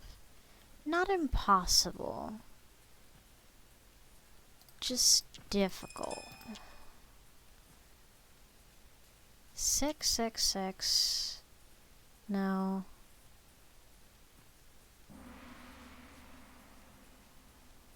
Yeah, I know you want that. No, the 8s were from last game. Alright, well, I'm just gonna fucking do that because I need to get a hold of everything. Oh, that's very compacted. Alright, that's not happening ever. That's probably gonna reveal more. Yeah. It's better to do that because we're never gonna get there. That's... Well, that's not good. I see 3 of those. What are my options? Alright, so I'm gonna start breaking that down. No, you think the 6. Okay, that should help immensely. Oh, did it really? Okay, that gives a 3. No longer need that, but this is pretty neat to have. 4 we know. This 3 can go. I feel like there are a lot of norths, but I don't think there are enough. I don't think that was avoidable. Alright, so we can get that at least. Those wests have to go. I know about you. These norths are good. I'm gonna get rid of that. Double, we know that. Grab that. Grab these. We're gonna... Oh, fuck me.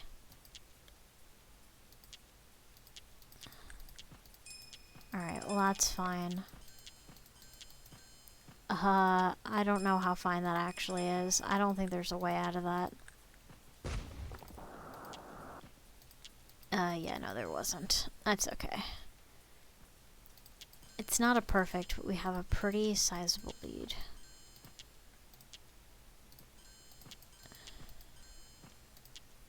Let's see here. 7 is good. That's not gonna be... I'm gonna regret doing that. That 5 can go. This one can go. I don't think that's safe. That opens that up to triangulation. But I thought I could do more with it than that. That 8's in the way of the 4. I don't think I care. I can't do anything with that. That's in the way of a lot of shit. Those 2s are okay.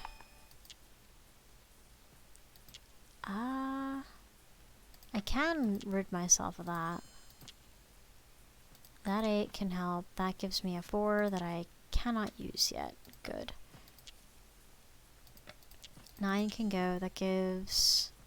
There's a lot of 6s. There we go. There's a lot of 7s as well, but we're not quite ready to get rid of those, it seems. Yeah, that 4 is not doing anyone any good, so... That I'm gonna tear down. These guys are okay. I'm actually gonna do that. Ugh. Ugh. I'm not a huge fan of that. Okay, so... I'm gonna have to do something here. I was hoping that that would help a little more than it did. I'm gonna have to sacrifice something I don't want to sacrifice.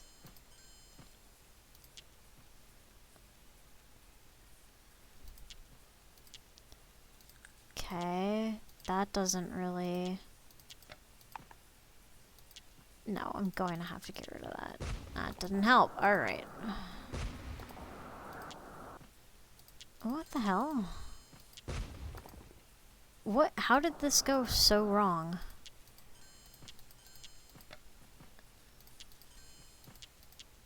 What happened?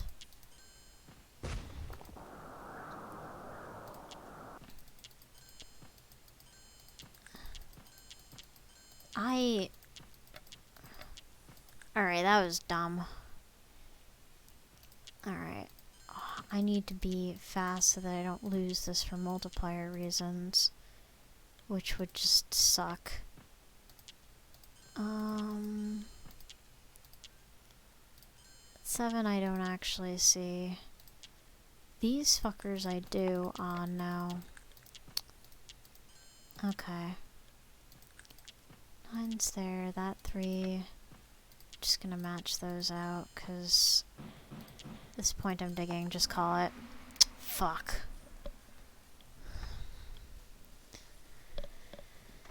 That was pretty razor thin though. I think I could get it back. I'll play 1 or 2 more.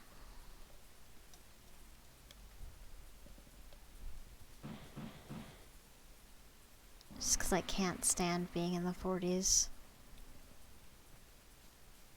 You think that? That's probably a good move. That 5 I'll go for. I know about that. I've got wider ambitions. I want to get at least 1 multiplier, but I don't think that's gonna work. I'm building up a story with the 7s, which I think I might actually just go for. And those can go. This 4 can also go. That south is... I don't know where the other one is. But I know where these are. That 3's gonna go. This 9 is fine. Those norths are good. I'm a little shy about getting rid of those. Oh, those threes are compacted. Oh, that's not a small problem.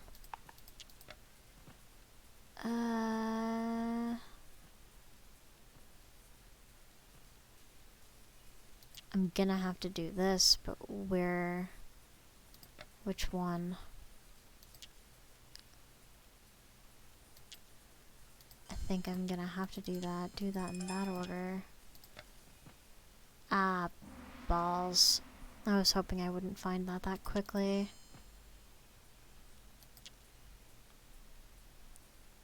It's not quite ready.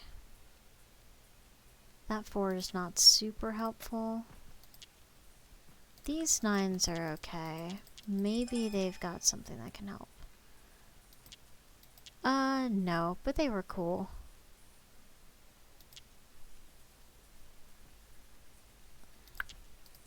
This is a classic case of I don't want to do something in case I do something.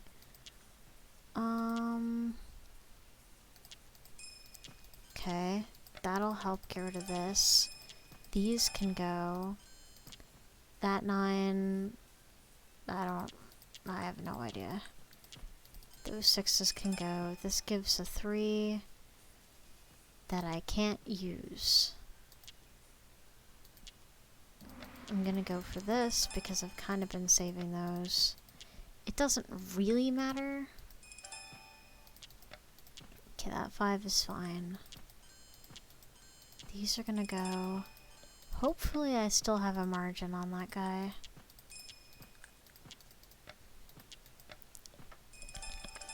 I have a margin.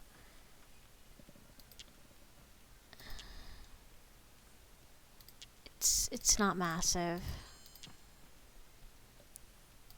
6 is fine. I feel conflicted about that, but I did it. 5s are good. Shit. I thought I saw it, but I didn't. I don't like that. 9999, yep, okay. Okay, those 7s are compacted. Oh, there's no chance of that. Okay, so that's gotta go. These are okay. I don't know. Oh, no, I do know. I know exactly where that is. Alright, that gives us 6, which, fine. I can't do a ton about that right now. This is the other 9, fine.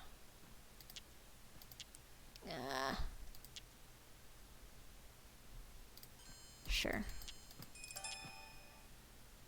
That 4 can go. That's not the one I want. I want this one. These 9s are alright. That 3 is still...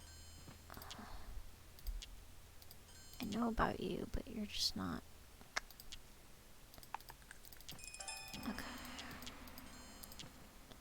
I should be grabbing those earlier. I don't know why I'm being lazy about that.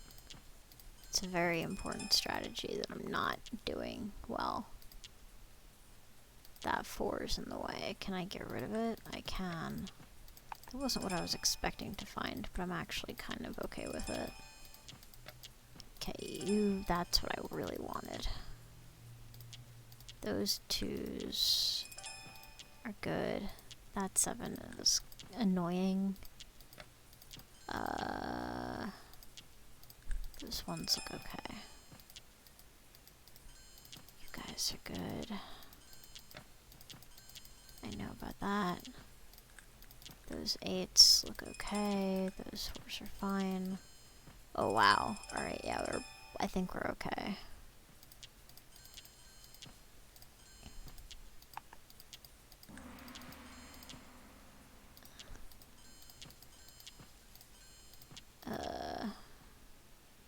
I matched that away without thinking. I mean, the stakes are not super high, so I'm not too excited about it.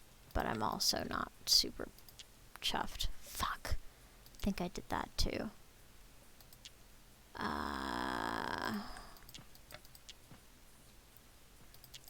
This might be a problem.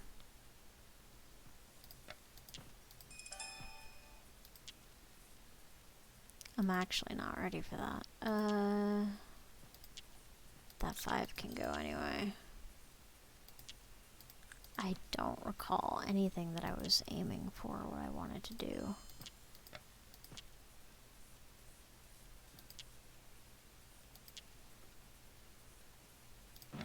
That's a better move. I'll just call it. Good.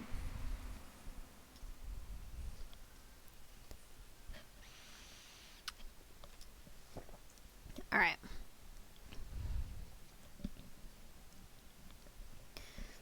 Once more.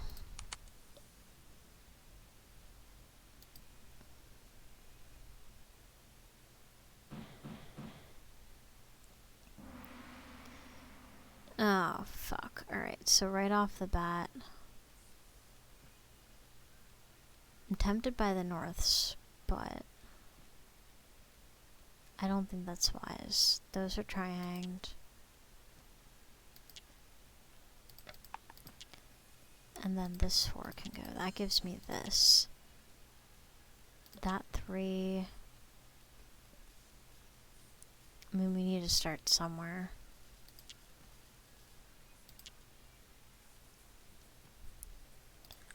Gonna go there. These wests are not great. Okay, so let me grab that. This 2. It's triangulated, but I feel like I can do something about it. So I'm gonna hold on to it. This... Those easts are... Alright, there's a lot of things that are not good about this.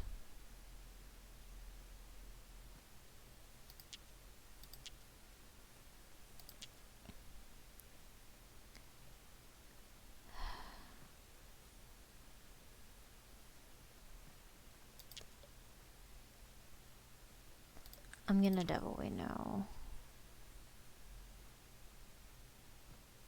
No, I'm not gonna definitely know because I don't know. Shit. Okay, you guys are getting on my nerves, so you guys are gonna go. That's fine. This 9 can't do anything about the 7. I could, but there's risk involved. Also, I can't. I could go to that, but this gives a 9. These 8s are there. This 3... That 3 can go. This 8... I don't really see the downside to that. Okay, so... That 7 can go. That gives me this. That gives me... I'm so far behind. 1, 2, 3... No. Okay.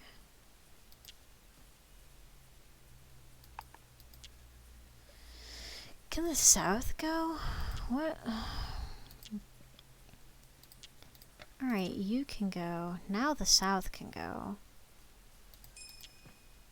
Which gives me... Honestly doesn't do very much.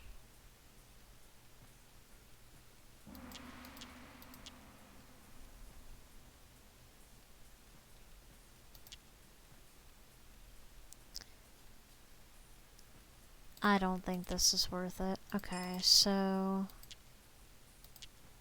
I don't know why it took me that long to calculate that, but... I just don't think it's worth it. That gives us 7. Was I even trying to... Well, I did save the 7 so far, so I think I'm just gonna honor that now. So... This 2's fine. That 5 I don't know anything about. This west is gonna have to go. This is gonna have to go. This 6 is Annoying. Not game ending, but annoying. These 7s are okay now, that's good. These fuckers can go.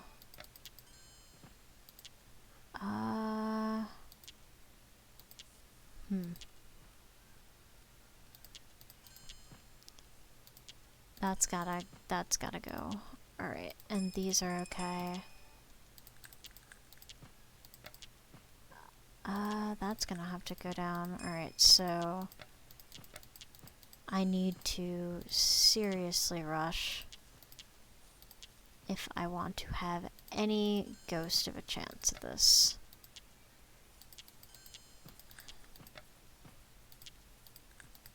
Okay, I dicked that, but that's... It's alright because it has to be. I'm ahead of him, what the fuck?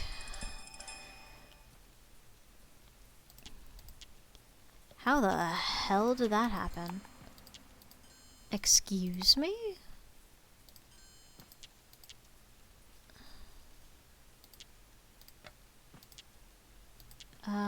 Alright, well, that wasn't smart.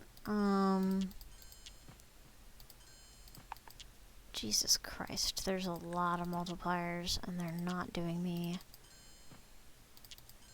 They're not being good to me. They're making things complicated. Okay, those 8s are good. These I'm gonna have to just go for. How are the 4s looking? The 4s are actually okay, which thoroughly surprises me. Alright, those 2s are fine. This 8 needs to go. I think it needs to go now. We'll do that. This 4, I'm alright with. Those are okay. 7s are gonna go. We'll do that, we'll see. Those 6s feel like... I don't know.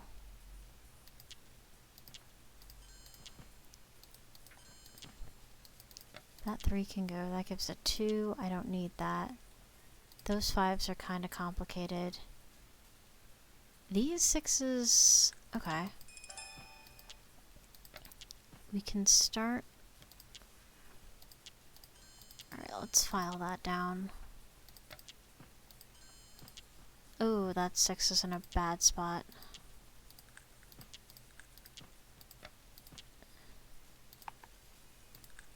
Okay, those 9s are fine. Just call it. No, alright.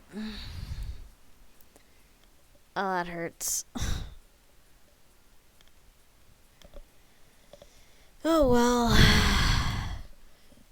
The path to 2900 continues. I'm a little tired, so I think I'm gonna call it. But in the meantime, do not eat or drink any questionable substances. Make smart decisions, do not die. Dying. Oh, hey, Zerp. Drink water. I definitely will. I'm sorry that I didn't get to read stories to you live, but I'm gonna be doing this every Friday night. So there will definitely be more. There's also the VOD. And I was thinking if you're down, sometime this week we could give, Phasmophobia a little whirl around the park, but that's later in the week. Tomorrow I've got blocked off for, a certain ghost that we love. But in the meantime, do not eat or drink any questionable substances. Make smart decisions, not die. Dying is absolutely forbidden. I will see all of you wonderful people at a later time. Take care, guys.